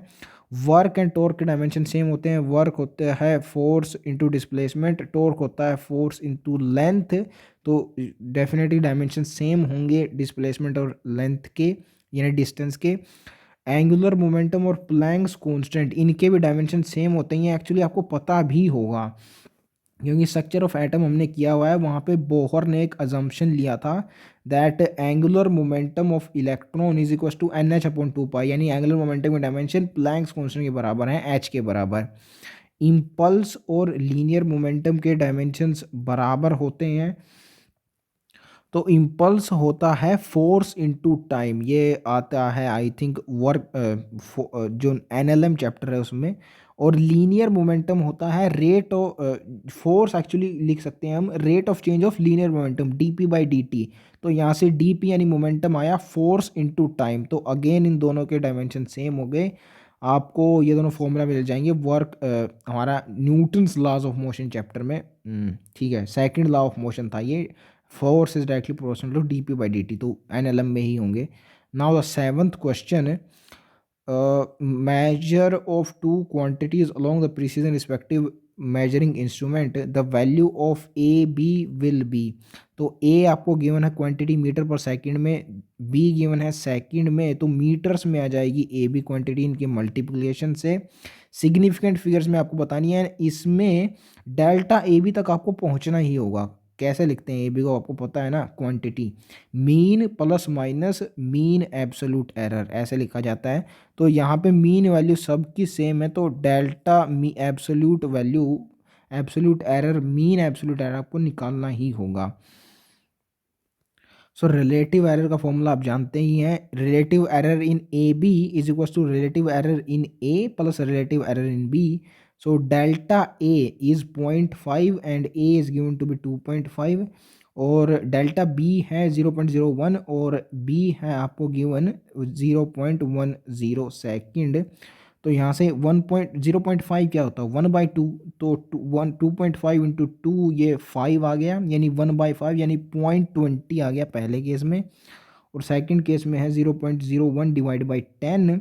इस 0.01 को लिख सकते हैं 1 इंटू 10⁻², और नीचे है पॉइंट 0.10, तो इसको 10 इंटू 10⁻² लिख लेंगे, तो -2 पावर कैंसिल हो गया, 1/10 इज 0.10, तो 0.20 प्लस 0.10 इज 0.30। ये आ गई delta A B upon A B की वैल्यू। ए बी अब यहाँ से आ जाएगा 2.5 इंटू 0.5, इसकी मल्टीप्लिकेशन दोनों की। सो ए है 2.5 एंड बी है 0.1, यानी 10⁻⁻1 है, तो 2.5 10⁻⁻1 ये हो गया 0.25। सो 0.30 इंटू 0.25 आ गया डेल्टा ए बी की वैल्यू। इसको 25 इंटू 10⁻⁻2 लिख सकते हैं, और इसको 3 इंटू 10⁻⁻1 लिख सकते हैं। 10⁻3 आ गया टोटल हमारे पास 25 75, और 75 इंटू 10⁻3 को हम लिख सकते हैं 0.075 मीटर। अब इसको राउंड ऑफ भी किया जा सकता है। 5 को अगर राउंड ऑफ करें तो 7 1 से इंक्रीज हो जाएगा, क्योंकि ओड नंबर है ये, तो 0.08 मीटर आपके पास आंसर आ जाएगा। सी ए आंसर हो जाएगा इस क्वेश्चन का। ना similar is the question number 8। इसमें फ़र्क सिर्फ इतना है कि under root of A B इसमें निकालना है। तो ए की और बी की पावर 1/2 हो जाएगी, क्योंकि अंडर रूट 1/2 पावर होती है। तो under root of A B का जो रिलेटिव एरर होगा वो that would be the 1/2 times relative error in A and that plus that in B. यहाँ पे पावर क्योंकि 1 थी ए की और बी की, इसलिए 1 मैंने लिखा नहीं, क्योंकि उसको कुछ फ़र्क नहीं पड़ता। 1/2 हो गई, अंडर रूट पावर होगी, यहाँ फ़र्क पड़ जा पाएगा, इसलिए यहाँ पे लिखनी होगी। बाकी सेम है। इसमें डेल्टा ए 0.2 है, ए 1 गिवन है, ऊपर देख लीजिए वैल्यूज़, और डेल्टा बी 0.2 है और बी 2 है। तो 0.2/1 ये 0.2 ही रहा, और 0.2/2 ये आ गया यहाँ से 0.1। तो 0.2 plus 0.1 is 0.3 divide by 2 is 0.15। और अंडर रूट ए बी की वैल्यू ए था 1, यहाँ पे आई थिंक या 1 है, और बी है 2, तो ए बी हो गया 2, अंडर रूट ए बी यानी अंडर रूट 2 हो गया 1.4। मैंने आपको बोला था कि 3 वैल्यूज़ आपको याद रखनी है। 2 अंडर रूट 2 होता है 1.4 एंड अंडर रूट 3 होता है 1.7। तो मैंने आपको बोला था कि इतनी ही आपको याद रखनी होती है अंडर रूट्स में। तो 1.4 हो गया रूट 2। 15 × 15 होता है 225, उसमें से एक माइनस कर दीजिए 15, तो 210 बचेगा। तो 0.21 हो गया मीटर में आपका आंसर, एंड 0.2 मीटर सिर्फ एक ही ऑप्शन में इसके पास आंसर, तो डी हो गया इस क्वेश्चन का आंसर। ना question number 9, most precise measurement आपको बतानी है। तो जिसका लीस्ट काउंट सबसे कम होगा वो सबसे प्रिसाइजली मेजर कर पाएगा। में है पहले में, फिर सेंटीमीटर मीटर किलोमीटर, तो सबसे छोटा इसी का ही है, तो ए हो गया इसका आंसर, मोस्ट प्रिसाइज मेजरमेंट इनमें। Now the question number 10, mean length यानी ट्रू लेंथ किसी भी ऑब्जेक्ट की गिवन है 5 सेंटीमीटर। मोस्ट एक्यूरेट कौन सी मेजरमेंट होगी ये बतानी है। तो जो सबसे नज़दीक होगी इसकी, जो वो सबसे एक्यूरेट होगी। तो 4.9 पहले में गिवन है, फिर 4.8 5.2 5.4, तो सबसे नज़दीक यही है 4.9, तो it would be most accurate.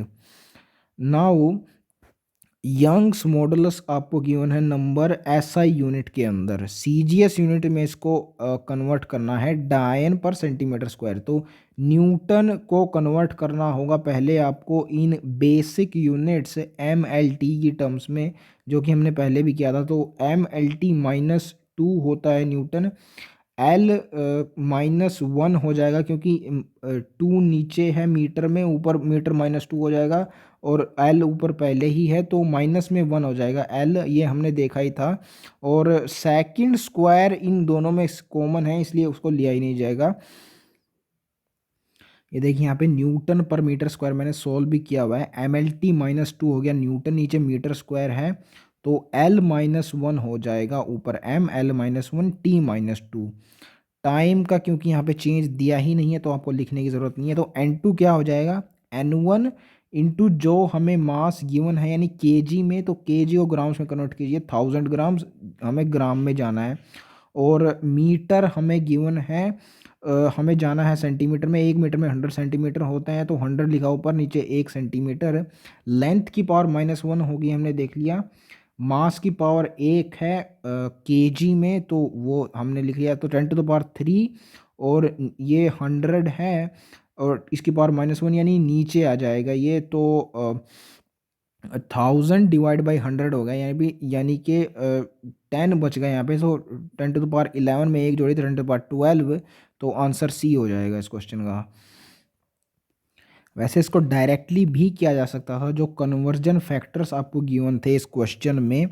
जैसे 1 न्यूटन में 10⁵ डायन होते हैं, तो 10⁵ ऐड हो जाएगा इसमें, क्योंकि न्यूटन से डायन में जा रहे हैं, तो 11 और 5 16 पावर हो गई इस नंबर की, 1.9 10⁻16। और 1 मीटर स्क्वायर में 10⁴ सेंटीमीटर स्क्वायर होते हैं, लेकिन जो लेंथ की है, जो लेंथ के डायमेंशन का ऊपर पावर आ रही है वो -1 है, तो 10⁻⁻4 हो जाएगा। तो 16 में से 4 गए 12। सो ऐसे भी इस आंसर तक पहुंचा जा सकता था, लेकिन आपको स्टैंडर्ड मेथड भी पता होना चाहिए। Now the last question of example, question number 12। Again इसको हाईलाइट नहीं करते हैं, तो ये same question, same time of question हमने थ्योरी में भी किया हुआ है। आई थिंक 17th क्वेश्चन था वो, टाइम पीरियड का जो ओसिलेशन का गिवन था, ओसिलेशन का टाइम पीरियड। तो यहाँ पे मोमेंटम, एरिया और टाइम की टर्म्स में आपको एनर्जी के डायमेंशंस बताने हैं, डायमेंशन फॉर्मूला। तो एनर्जी होती है ml/t-2, energy same as work, force into displacement, force is ml/t-2 and displacement is l, तो ml/t-2 हो गया। Now momentum is mass into velocity, यानी mlt-1, area is l² and time is t। अब मास के dimension in तीनों में क्या है, सिर्फ मोमेंटम में आ रहे हैं तो p होगा, एंड लेंथ के डायमेंशन मोमेंटम में आ रहे हैं 1 और एरिया में आ रहे हैं 2, तो p+2a होगा लेंथ के डायमेंशंस। और टाइम के आ रहे हैं मोमेंटम में, और टाइम में तो है ही 1, तो माइनस में आ रहा है मोमेंटम में, तो -p हो जाएगा, तो t-p होगा टाइम के डायमेंशन। अब इनको इक्वेट करना है सिंपली।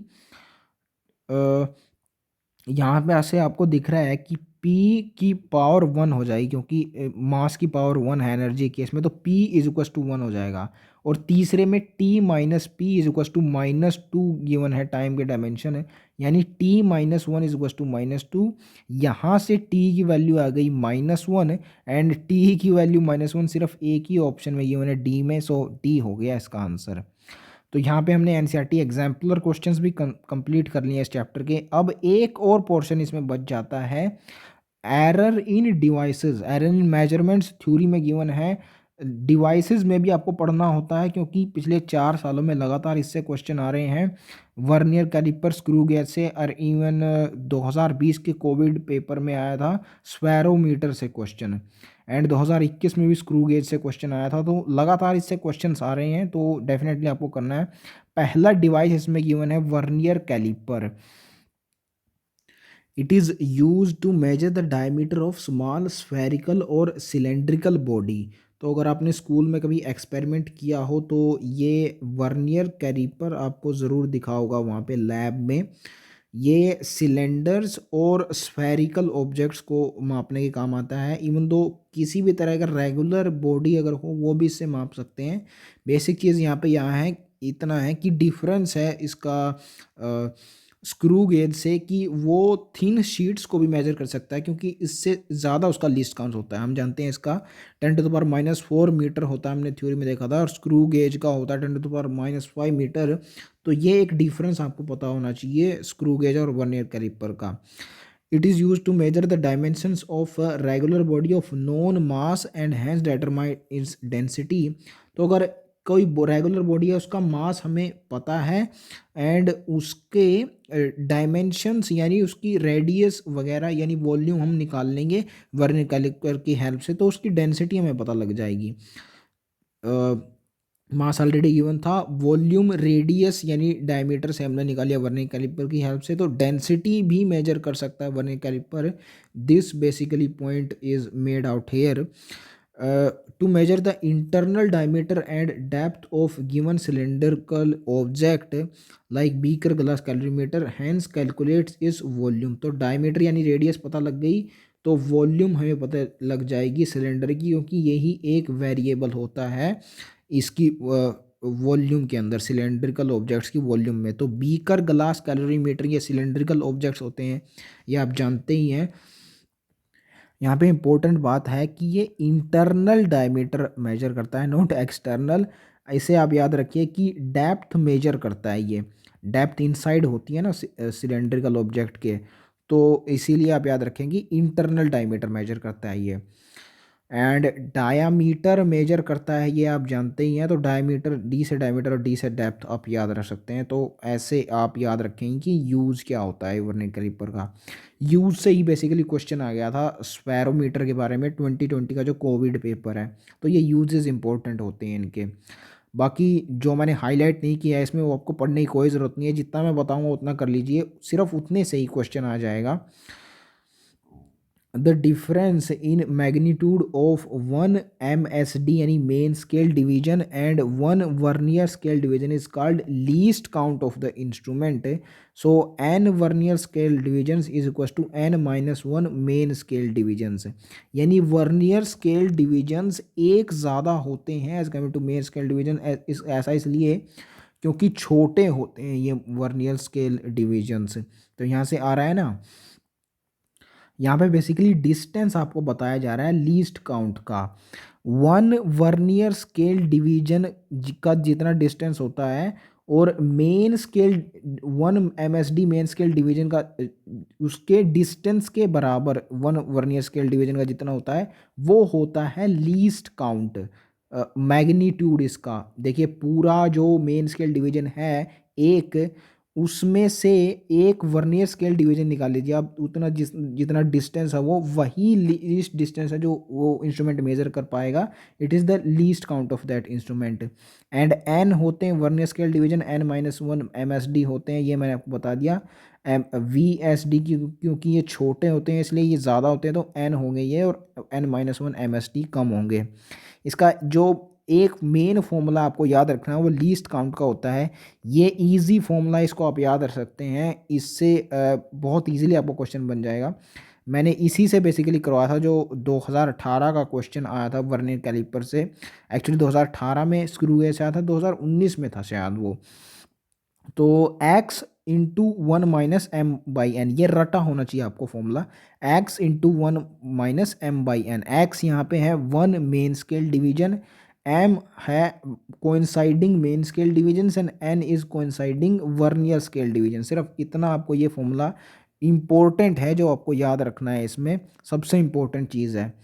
लीस्ट काउंट की एक्चुअल डेफिनेशन देखी जाए जो कि समझ में आने लायक है वर्नियर कैलिपर के लिए, और किसी भी इंस्ट्रूमेंट के लिए इसी के टर्म्स में इसको बताया जा सकता है। The magnitude of the smallest division on the main scale divide by total number of small divisions on the vernier scales. यानी मेन स्केल पे जो छोटे छोटा डिवीजन है उसको कितने पार्ट्स में डिवाइड कर रहा है वर्नियर स्केल, यही होता है लीस्ट काउंट, जो छोटे से छोटा काउंट जो कोई भी इंस्ट्रूमेंट मेजर कर सकता है। तो बिल्कुल समझ में आने लायक बात है ये।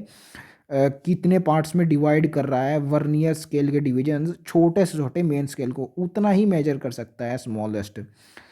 वॉल्यूम ऑफ होलो सिलेंडर, ये आपको पता नहीं हो तो याद रख सकते हैं आप ये formula, pi r square h होती है। डायमीटर बाई 2 को लिखा है रेडियस, तो डायमीटर स्क्वायर बाई 4 हो जाएगा रेडियस की जगह यहाँ पे। ये आपको नहीं पता तो आप याद रख सकते हैं, पाई आर स्क्वायर एच होती है सिलेंडर के, क्योंकि यहाँ पे मेजरमेंट आ रही है तो ये फॉर्मूला यूज़ हो सकता है। इसके अलावा कुछ और नहीं करना है इस पेज पे। Position of the zero mark of the vernier scale against the main scale, ये होनी चाहिए, दोनों कोइंसाइड करने चाहिए, मेन स्केल का ज़ीरो और वर्नियर स्केल का ज़ीरो। अगर ये नहीं कर रहे, if they are not perfectly coinciding, then जो चीज़ अराइज करती है it is called zero error. इसकी बात हमने एरर जब टॉपिक स्टार्ट हुआ था तो थ्योरी में भी की थी। ये दो टाइप का होता है, positive zero error, negative zero error. तो नो ज़ीरो एरर के केस में जहाँ पे परफेक्ट कंडीशन है, zero of the main scale is coinciding with zero of the vernier scale, यहाँ पे कोई एरर नहीं है। पॉजिटिव जीरो एरर के केस में, as the name is suggesting, zero of the vernier scale आगे निकल जाएगा as compare to zero of the main scale, ये होगा पॉजिटिव ज़ीरो एरर, और नेगेटिव में ज़ीरो पीछे रह जाएगा वर्नियर स्केल का। तो that's how you identify these errors. Positive zero error के केस में zero of the vernier scale is shifted to the right of the zero of the main scale. Right mean positive and left means negative. तो reading in this case will obviously be more than the actual reading, क्योंकि right में shift करा गया, ज़्यादा reading बताएगा इस case में. यहाँ देख सकते हैं आप, पॉजिटिव ज़ीरो एरर के केस में कोई भी रीडिंग नहीं है, फिर भी वो रीडिंग बता रहा है, ज़ीरो कोइंसाइड नहीं कर रहा है इस केस में, आगे निकल गया, तो इसलिए इसमें ज़्यादा होगी. पॉजिटिव से आप पता लगा सकते हैं यानी ज़्यादा हो रहा है.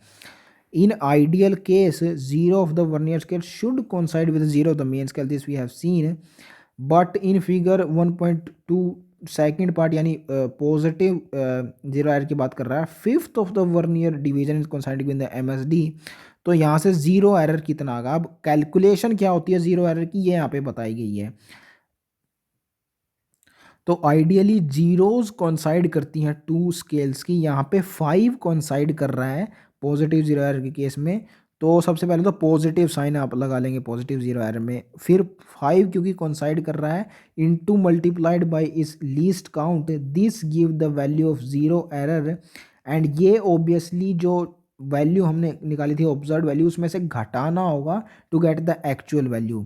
सो ट्रू रीडिंग होगी observe reading minus zero error. ये माइनस ही होगा हमेशा, आपको याद रखिए साइन के साथ पुट करना है ज़ीरो एरर. यहाँ पे पॉजिटिव जीरो एरर था तो पॉजिटिव साइन के साथ, नेगेटिव आएगा तो नेगेटिव साइन के साथ.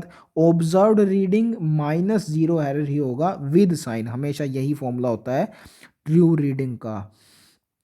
तो यहाँ हमने देख लिया ज़ीरो एरर कैसे निकाला जाता है, लीस्ट काउंट से मल्टीप्लाई करते हैं जो कोइंसाइडिंग नंबर हमें मिलता है मेन स्केल का वर्नियर स्केल के साथ. नेगेटिव ज़ीरो एरर अब आप समझ सकते हैं, zero of the vernier scale is shifted left to the zero of the main scale. Reading obviously in this case will be less than the actual reading, negative हो गया क्योंकि. And fifth के साथ अगेन इसमें भी coincide कर रहा है, देखिए नेगेटिव जीरो के केस में भी यहाँ पे फिफ्थ डिवीजन के साथ कोइंसाइड कर रहे हैं दोनों स्केल्स. तो ज़ीरो एरर सबसे पहले तो नेगेटिव है यहाँ पे, और 5 इंटू इट्स लीस्ट काउंट 0.01 है. देखिए least count 0.01 centimetre means 10⁻⁻4 metre. तो -0.05 यहाँ से आ गया ज़ीरो एरर. इसको ऐड करना होगा एक्चुअल जो हमने ऑब्जर्व्ड रीडिंग करी थी उसमें ऐड करना होगा to get the actual reading, क्योंकि नेगेटिव हो गया है ये. So true reading here also observe reading minus of zero error, क्योंकि साइन के साथ पुट करना है जीरो एरर. तो ज़ीरो एरर यहाँ पे नेगेटिव आया तो नेगेटिव साइन के साथ पुट करेंगे तो यहाँ पे इवेंचुअली ऐड हो जाएगा ये. तो यहाँ पे हमने कंप्लीट करा ये. आई थिंक वर्नियर कैलिपर में इसके बाद कुछ है ही नहीं, ये सब आपको नहीं करना है. एंड एक चीज़ यहाँ पे मैंने हाईलाइट की हुई है, स्पेक्ट्रोमीटर और सेक्सटेंट. ये एक इंस्ट्रूमेंट होता है वर्नियर, एंगुलर वर्नियर स्केल में है, तो ये एंगल मेजर करने के लिए यूज़ होता है. सिर्फ इतना आपको याद रखना है. एक्चुअली ये क्वेश्चन मुझे दिख गया था एनटी अभ्यास के अंदर, जो चैप्टर वाइज क्वेश्चन दिए हुए हैं उनमें मुझे ये दिखा था, sextant is use in measuring what thing. तो ये एंगल को मेजर करता है यहाँ पे, क्योंकि क्वेश्चंस में गिवन है ये मेंशन्ड है सेक्सटेंट, तो इसलिए आपको ध्यान रहना चाहिए ये. वैसे ये जो एक्सरसाइज गिवन है इसके हमें क्वेश्चंस नहीं करने हैं, क्योंकि कहीं भी एनसीईआरटी ने मेंशन नहीं किए हैं इनके आंसर्स. ऑथेंटिक आंसर हमारे पास नहीं है तो इसको ना ही करना बेहतर रहेगा. So that's why we are skipping this. So यहाँ पे हम अपना पहला इंस्ट्रूमेंट कंप्लीट हो गया, वर्नियर कैलिपर. इसके बाद आता है स्क्रू गेज. हमने देखा था थ्योरी में 10⁻⁻5 होता है इसका least count. It is use to measure diameter of a given wire. तो वायर क्योंकि पतली होती है ना, ऑफ कोर्स सिलेंडर और स्फीयर से, वहाँ पे स्मॉल स्फीयर और सिलेंडर मेजर हो रहे थे, यहाँ पे वायर हो रही है, क्योंकि स्क्रू गेज ही ऐसा कर सकता है, इसका कम लिस्ट काउंट होता है. To thickness of a given sheet, again sheet भी पतली होती है स्पेयर से. वॉल्यूम ऑफ इरेगुलर लमाइना, तो लमाइना की अगर आपको थिकनेस पता लग जाए यानी उसकी रेडियस वगैरह पता लग जाए तो वॉल्यूम आप निकाल सकते हैं उस थिकनेस से. Length into breadth into height होती है, तो थिकनेस पता लगे तो वॉल्यूम आ जाएगी. तो ये भी आपको याद रखना है. बेसिकली तीनों यूजेस मैंने आपको बता दिया, वॉल्यूम कैसे याद रख सकते हैं. तो ये होता है स्क्रू गेज। इसमें एक सर्कुलर स्केल होता है इंस्टेड ऑफ वर्नियर स्केल, जो कि वर्नियर कैलिपर में था, इसलिए स्क्रू गेज बोलते हैं इसको, क्योंकि स्क्रू की तरह इसको घुमाया जाता है। एंड बाकी इसमें कुछ पढ़ने की ज़रूरत नहीं है आपको। Zero marks on the main scale and circular scale should coincide, this should be the ideal condition. लेकिन अब जब ऐसा नहीं होता तो जो चीज़ अराइज करती है it is called zero error. यहाँ भी इसके बारे में हमको पढ़ना है एंड काफ़ी इजी इसमें करके दिया हुआ है zero error. when the reading on the circular scale across the linear scale is more than 0 then it is positive zero error, and if it is less than 0 or negative it is negative zero error। तो काफ़ी आसान है definition इसमें zero errors की।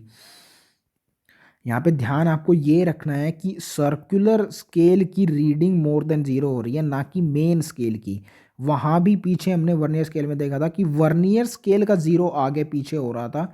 तो जो आगे पीछे होता है वो जो मेन प्रिसाइज चीज़ होती है इनमें स्केल, वो हो रहा है। वहाँ पे वर्नियर स्केल होता है, यहाँ पे स्क्रू स्केल सर्कुलर स्केल हो रहा है, मेन स्केल दोनों में कॉन्स्टेंट रह रहा है। तो ये चीज़ एक इम्पोर्टेंट थी।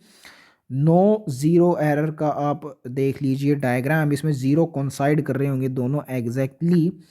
एंड दूसरा डायग्राम गिवन है पॉजिटिव ज़ीरो एरर का, जिसमें ज़ीरो आगे निकल गया है सर्कुलर स्केल का, एंड नेगेटिव जो यहाँ पे गिवन है ज़ीरो एरर, इसमें ज़ीरो नेगेटिव साइड में चला गया होगा सर्कुलर स्केल का। तो ऐसे आप पहचान सकते हैं ज़ीरो एरर को। Taking the linear scale reading, तो ये भी आपको इम्पोर्टेंट टॉपिक है, पता होना चाहिए कि रीडिंग कैसे लेते हैं सर्कुलर स्केल के केस में, स्क्रू गेज के केस में। तो लीनियर स्केल यानी मेन स्केल की reading. The mark on the linear scale और main scale which lies close to the left edge of circular scale is linear scale reading. For example जो figure आपको given है उसमें 0.5 centimetre है linear scale reading, तो यही आपको देखना है। ये रहा इसका circular scale and main scale यानी लीनियर स्केल का जो मार्क इसके क्लोज है, क्लोजेस्ट, ये 5 आ रहा है। देखिए 4 पहले आ चुके हैं, तो ये 5th आ रहा है। तो इसलिए आप यहाँ से देख सकते हैं 0.5 सेंटीमीटर होगा इसका लीनियर स्केल रीडिंग। यहाँ पे जो मेन स्केल गिवन है लीनियर स्केल, ये मीटर स्केल होता है बेसिकली, जो मैंने आपको बताया था ना 15 सेंटीमीटर का स्केल जो था जिसमें 150 मार्किंग्स होती है, तो वही है ये। ज़ीरो से लेके फिर आगे 0.1 0.2 फिर आगे जाके पूरा जब होगा 1 तक जाएगा तब जाके 1 सेंटीमीटर होगा। यहाँ तक 5 तक आ रहा है तो 0.5 सेंटीमीटर है। Now the reading of circular scale, the division of the circular scale coincides with the main scale line is the reading of the circular scale. तो जो सर्कुलर स्केल का कोइंसाइड कर रहा है मेन स्केल लाइन से, सीधे वही होगी रीडिंग। जैसे एग्जांपल में रीडिंग 2 है, तो देख सकते हैं आप सर्कुलर स्केल में ये 0 है, इसके बाद ये 1 है और उसके बाद 2 है। तो 2 कोइंसाइड कर रहा है सर्कुलर स्केल का मेन स्केल की लाइन के साथ, तो यहाँ पे इसकी रीडिंग 2 हो जाएगी। तो ऐसे आपको देखनी है मेन स्केल यानी लीनियर स्केल और सर्कुलर स्केल की रीडिंग्स। काफ़ी आसान है, ज़्यादा कोई मुश्किल नहीं है इसमें। ट्रू रीडिंग क्या होगी इस केस में, तो ट्रू टोटल रीडिंग होती है linear of the main scale plus reading of the circular scale, क्योंकि दोनों की ऐड करनी है। लीनियर और main scale reading plus circular scale reading into least count. ऐसा ही होता है in the case of vernier caliper also. वहाँ पे ये फॉर्मूला नहीं गिवन था, इसकी मैं वेट कर रहा था, ये फॉर्मूला आएगा तब मैं बताऊंगा। तो यही होता है उसके केस में, यहाँ पे मेन स्केल रीडिंग होती है उसमें और plus vernier scale reading into least count.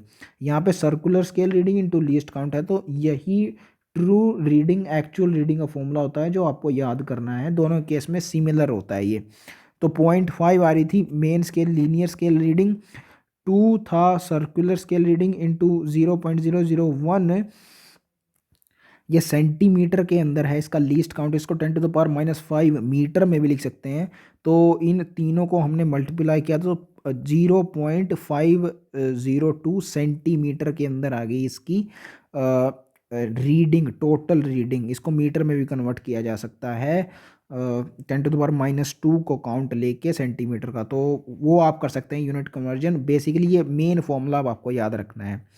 Now the principal, principal बहुत आसान है इसका। The linear distance moved by the screw is directly proportional to the rotation given to it. तो सर्कुलर स्केल को आप जितना घुमाएंगे लीनियर डिस्टेंस उसका उतना ही बढ़ता जाएगा। ये इसका बहुत सिंपल प्रिंसिपल है, जितना घुमाएंगे उतना आगे चलता जाएगा। The linear distance moved by the screw when it is rotated by one division of the circular scale is least distance that can be measured accurately by the instrument. तो ये हो गया least count rotated by one division, यानी circular scale का one division बोल रहा है, ये रोटेट करा तो सर्कुलर स्केल ही इसका लीस्ट प्रिसाइज होता है, वही इसका स्मॉलेस्ट मेजरमेंट कैलकुलेट करता है। तो उसको एक डिवीजन से रोटेट किया मीन्स उसका एक डिवीजन होगा इसका लीस्ट डिस्टेंस, लीस्ट काउंट होगा इसका। तो लीस्ट काउंट यहाँ से क्या हो गया, पिच। तो पिच होती है जब distance moved on the main scale divide by the number of division on the circular scale. तो पिच यहाँ पे बेसिकली होती है that distance moved on the main scale when एक पूरी रोटेशन कंप्लीट हो जाती है सर्कुलर स्केल की। तो जो डिस्टेंस मूव करा उसको नंबर ऑफ डिवीजन और सर्कुलर स्केल से डिवाइड कर दिया जाएगा, तो आपको लीस्ट काउंट उसका पता लग जाएगा, यानी least distance that moved by the moved by that rotation on the main scale। ये pitch basically total number of divisions जितने होते हैं सर्कुलर स्केल में उतने उसके कोरिस्पोंडिंग आगे मूव करती है। अगर उन नंबर ऑफ डिवीजन्स को डिवाइड कर दिया जाए तो एक डिवीजन से कितना डिस्टेंस मूव होगा वो आ जाएगा, तो वही होगा लीस्ट काउंट इस मेजरमेंट का, स्क्रू गेज का। ये जो एग्जाम्पल लिया है 0.5 mm pitch and 50 divisions on the circular scale, ये एग्जैक्टली आ चुका है नीट 2020 में। मैंने ये पेपर सॉल्व किया हुआ है, E1 कोड जो पहला आया था 2020 का पेपर, क्वेश्चन नंबर 146 आप देख सकते हैं। 0.5 mm उसका आंसर है, तो ये एग्जैक्टली यही यहाँ से उठा लिया गया एग्जैक्ट आंसर उसका। एंड उसमें गिवन था आपको 50 divisions of circular scale and उसका लीस्ट काउंट गिवन था 0.01 mm। तो ये दोनों चीज़ें गिवन थी एंड पिच आपको निकालनी थी जो कि आएगी 0.5 mm। तो यही वहाँ पे उठा लिया गया था question. Screw gauge have least count of 0.001 mm 10⁻⁻6 metre, इसको माइक्रोमीटर स्क्रू गेज बोलते हैं। तो यूजुअली कितना होता है 1 mm लिख रहा है, देखिए पीछे 1 mm यानी मिलीमीटर होता है 10⁻³ एंड ये एक्चुअली लीस्ट काउंट नहीं है इसका। देखिए पीछे क्या बोला गया है, two rotation of the circular scale make the screw gauge advance through a distance of 1 mm। तो 0.5 mm इसकी पिच थी, तो 2 बार अगर घुमाएगा तब जाके 1 mm होगा, ये बताया गया है इसमें। हम जानते हैं ना यार 10⁻⁻5 मीटर होता है स्क्रू गेज का लीस्ट काउंट। अगर किसी का 10⁻⁻6 हो रहा है यानी माइक्रोमीटर हो रहा है तो उसको माइक्रोमीटर स्क्रू बोलेंगे। ये ईजी सी बात यहाँ पे बोली गई है। इसके अलावा आई डोंट थिंक सो कुछ भी बचा है स्क्रू गेज के अंदर, तो यहाँ पे कंप्लीट हो गया वो। ये क्वेश्चन था जो मैं आपको बोल रहा था। Spherometer is the next experiment that we are gonna see. It is used to determine the radius of curvature of a spherical surface. ये एग्जैक्ट लाइन आपसे पूछ ली गई है जो कोविड वाला पेपर होता 2020 में, क्वेश्चन नंबर 122Z6 कोड का मैंने सॉल्व किया हुआ है। ये एग्जैक्ट आपको क्वेश्चन मिल जाएगा। Spherometer radius of curvature measure करता है किसी भी स्फेरिकल सरफेस का, तो इसलिए मैं आपको बोला था कि यूजफुल होते हैं ये यूजेस ऑफ दीज डिवाइसेस, इनको आपको ज़रूर पढ़ना चाहिए। तो ये है spherometer just like screw gauge, इसमें भी एक सर्कुलर स्केल होता है, इसीलिए तो इन दोनों का लीस्ट काउंट सेम होता है 10⁻⁻5 मीटर दोनों के लिए। एंड इसमें एक फॉर्मूला बस आपको याद रखना है, pitch is the vertical distance moved by the central screw in one complete rotation of the circular disc scale. तो वर्टिकल डिस्टेंस यानी मेन जो स्केल होगा इसका सेंट्रल स्क्रू के कंप्लीट रोटेशन, यानी सर्कुलर स्केल के कोरस्पोंडिंग जो स्क्रू है उसके एक कंप्लीट रोटेशन से जितना वर्टिकल डिस्टेंस मूव होता है that would be pitch. It is same as in screw gauge, उसमें भी यही होता था। सर्कुलर स्केल का जो स्क्रू है उसके कंप्लीट रोटेशन से जो डिस्टेंस मूव किया जाता है मेन स्केल पे, वही पिच था उस केस में भी। तो quite similar thing in both of these. Least count क्या होगा? It is the distance moved bye spirometer screw when it turn through one division on the circular scale. तो सर्कुलर स्केल का एक डिवीजन लीस्ट काउंट होता है ना, तो उसी के कोरिस्पोंडिंग डिस्टेंस मूव किया जाता है, that would account for least count. उसी डिस्टेंस को बोलेंगे least count of the spirometer will be pitch of the spirometer screw divided by number of division of the circular scale. It is similar to what we have done for screw gauge. Now the formula for radius of curvature of the spherical surface, यही एक चीज़ है जो इसमें याद रखने लायक है। इसी purpose के लिए ये डिवाइस यूज़ किया जाता है, for determine the radius of curvature of the spherical surface. सिर्फ रेडियस ऑफ कर्वेचर का आपको फॉर्मूला याद रखना है इसमें। ये डिस्टेंस आपको इसमें यूज़ आएगा, the distance O M is the height of the centre screw above the plane of the circular section. तो ये सर्कुलर सेक्शन ए बी, तो ये डिस्टेंस ओ एम ये एल लेंथ से रिप्रेजेंट किया जाता है जो फॉर्मूला में यूज़ होगा। यानी जो सेंट्रल स्क्रू है उसकी हाइट कितनी है above the plane of the circular section, ये एल डिस्टेंस होगा है, ये आपको यहाँ से देखना है।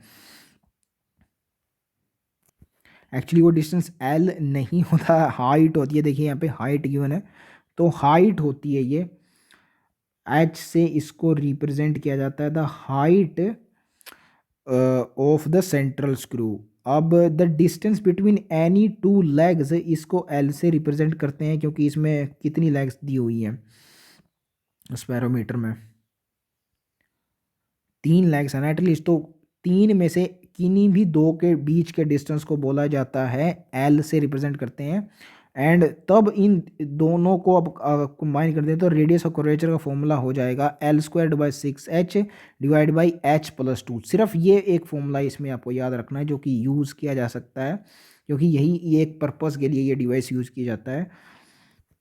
ये फॉर्मूला याद रखना भी काफ़ी आसान है। देखिए L² यहाँ पे ऊपर आ रहा है तो यहाँ पे 2 आ रहा है तो यहाँ पे 2 आएगा, यहाँ पे h आ रहा है तो यहाँ पे h आएगा। तो ऐसे ही इस फॉर्मूला को आप याद रख सकते हैं। एंड इसमें 6h आ रहा है, इसको ऐसे याद रख लीजिए कि स्पैरोमीटर है ना, तो ऐसे स्पैरोमीटर से ऐसे 6, तो ऐसे इस रेडियस ऑफ कर्वेचर का फॉर्मूला आप याद रख सकते हैं। सिर्फ यही आपको याद रखना है, इसमें और कुछ नहीं है इसमें याद रखने लायक। यहाँ पे स्पैरोमीटर कंप्लीट हो जाता है, बहुत जल्दी जल्दी कंप्लीट हो रही हैं डिवाइसेस। इससे आगे एक्सपेरिमेंट है to determine mass of 2 different object using a beam balance. तो बीम बैलेंस आप बहुत अच्छे से जानते होंगे, ये बहुत कॉमनली ऑब्जर्व्ड थिंग है। A beam balance and set of weights, ये मास को डिटरमाइन करने के लिए यूज़ किए जाते हैं। बेसिक कंसेप्ट में आता भी है, इसको एनालिटिकल बैलेंस भी बोल सकते हैं, जो कि डायग्राम गिवन था बेसिक कंसेप्ट में कुछ ऐसा ही था। तो बीम बैलेंस का यूज़ किया जाता है मासेस को डिटरमाइन करने में। It is quite a obvious thing, आपको पता भी होनी चाहिए ये, इसमें और कुछ पढ़ने लायक नहीं है, सिर्फ इतना ही इसमें आपको याद रखना है। बहुत ऑब्वियस एक्सपेरिमेंट है ये। इसके बाद लास्ट एक्सपेरिमेंट आ गया, 5th एक्सपेरिमेंट। इसमें क्या है, the measurement of weight of a given body, let's say wooden block, using parallelogram law of vector addition. तो पीछे मास हमने मेजर किया था बीम बैलेंस के द्वारा, यहाँ पे वेट मेजर किया जा रहा है। वेट होती है force, mass into acceleration, and vector addition law से ये मेजर किया जा रहा है, parallelogram law of vector addition. ये हम एक्चुअली पढ़ते भी हैं in the chapter 4th chapter of this book, motion in a plane. वहाँ पे आता है triangle law of vector addition and parallelogram law. तो पैरेललोग्राम लॉ से निकालते हैं वेट क्योंकि फोर्स होती है और फोर्स एक वेक्टर होता है, तो वेक्टर एडिशन के लॉ से डेफिनेटली वेट निकाला जा सकता है।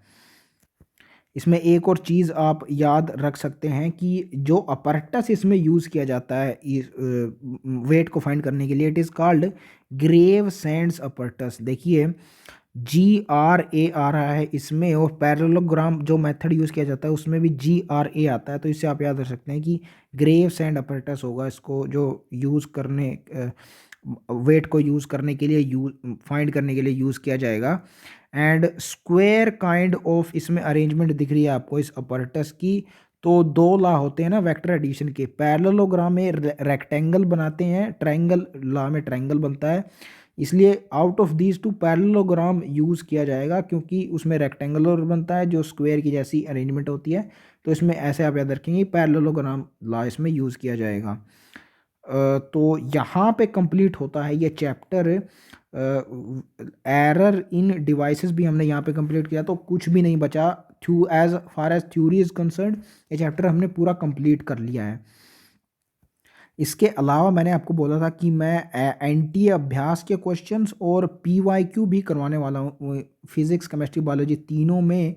लेकिन अभी क्योंकि मेरा कंसर्न है थ्योरी का कंप्लीशन, तो इसलिए मैं अभी के लिए उनको अवॉइड कर रहा हूँ करवाना, क्योंकि थ्योरी हैम्पर हो सकती है उससे। पहले थ्योरी कंप्लीट कर लेते हैं, उसके बाद अगर टाइम बचा और आपको अगर रिक्वायरमेंट लगी तो मैं पीवाईक्यू और एनटीए अभ्यास के क्वेश्चन भी करवा दूंगा। एंड मुझे पता है मैंने बहुत सारे पीवाईक्यूज़ में जो मैंने 4 साल के सॉल्यूशंस बनाए हैं उनमें बताया हुआ है कि बहुत सारे ऐसे क्वेश्चंस हैं जो मैंने छोड़ दिए हैं एनटी अभ्यास को बोल के और पीवाईक्यू में करेंगे ऐसा बोल के। तो जो भी क्वेश्चंस आपको ऐसे लगे, उनमें डिफ़िकल्टी लगे, तो आप टेलीग्राम ग्रुप में आपसे मुझसे पूछ सकते हैं। I will try to reach you and I will solve whatever problem you are getting in those questions.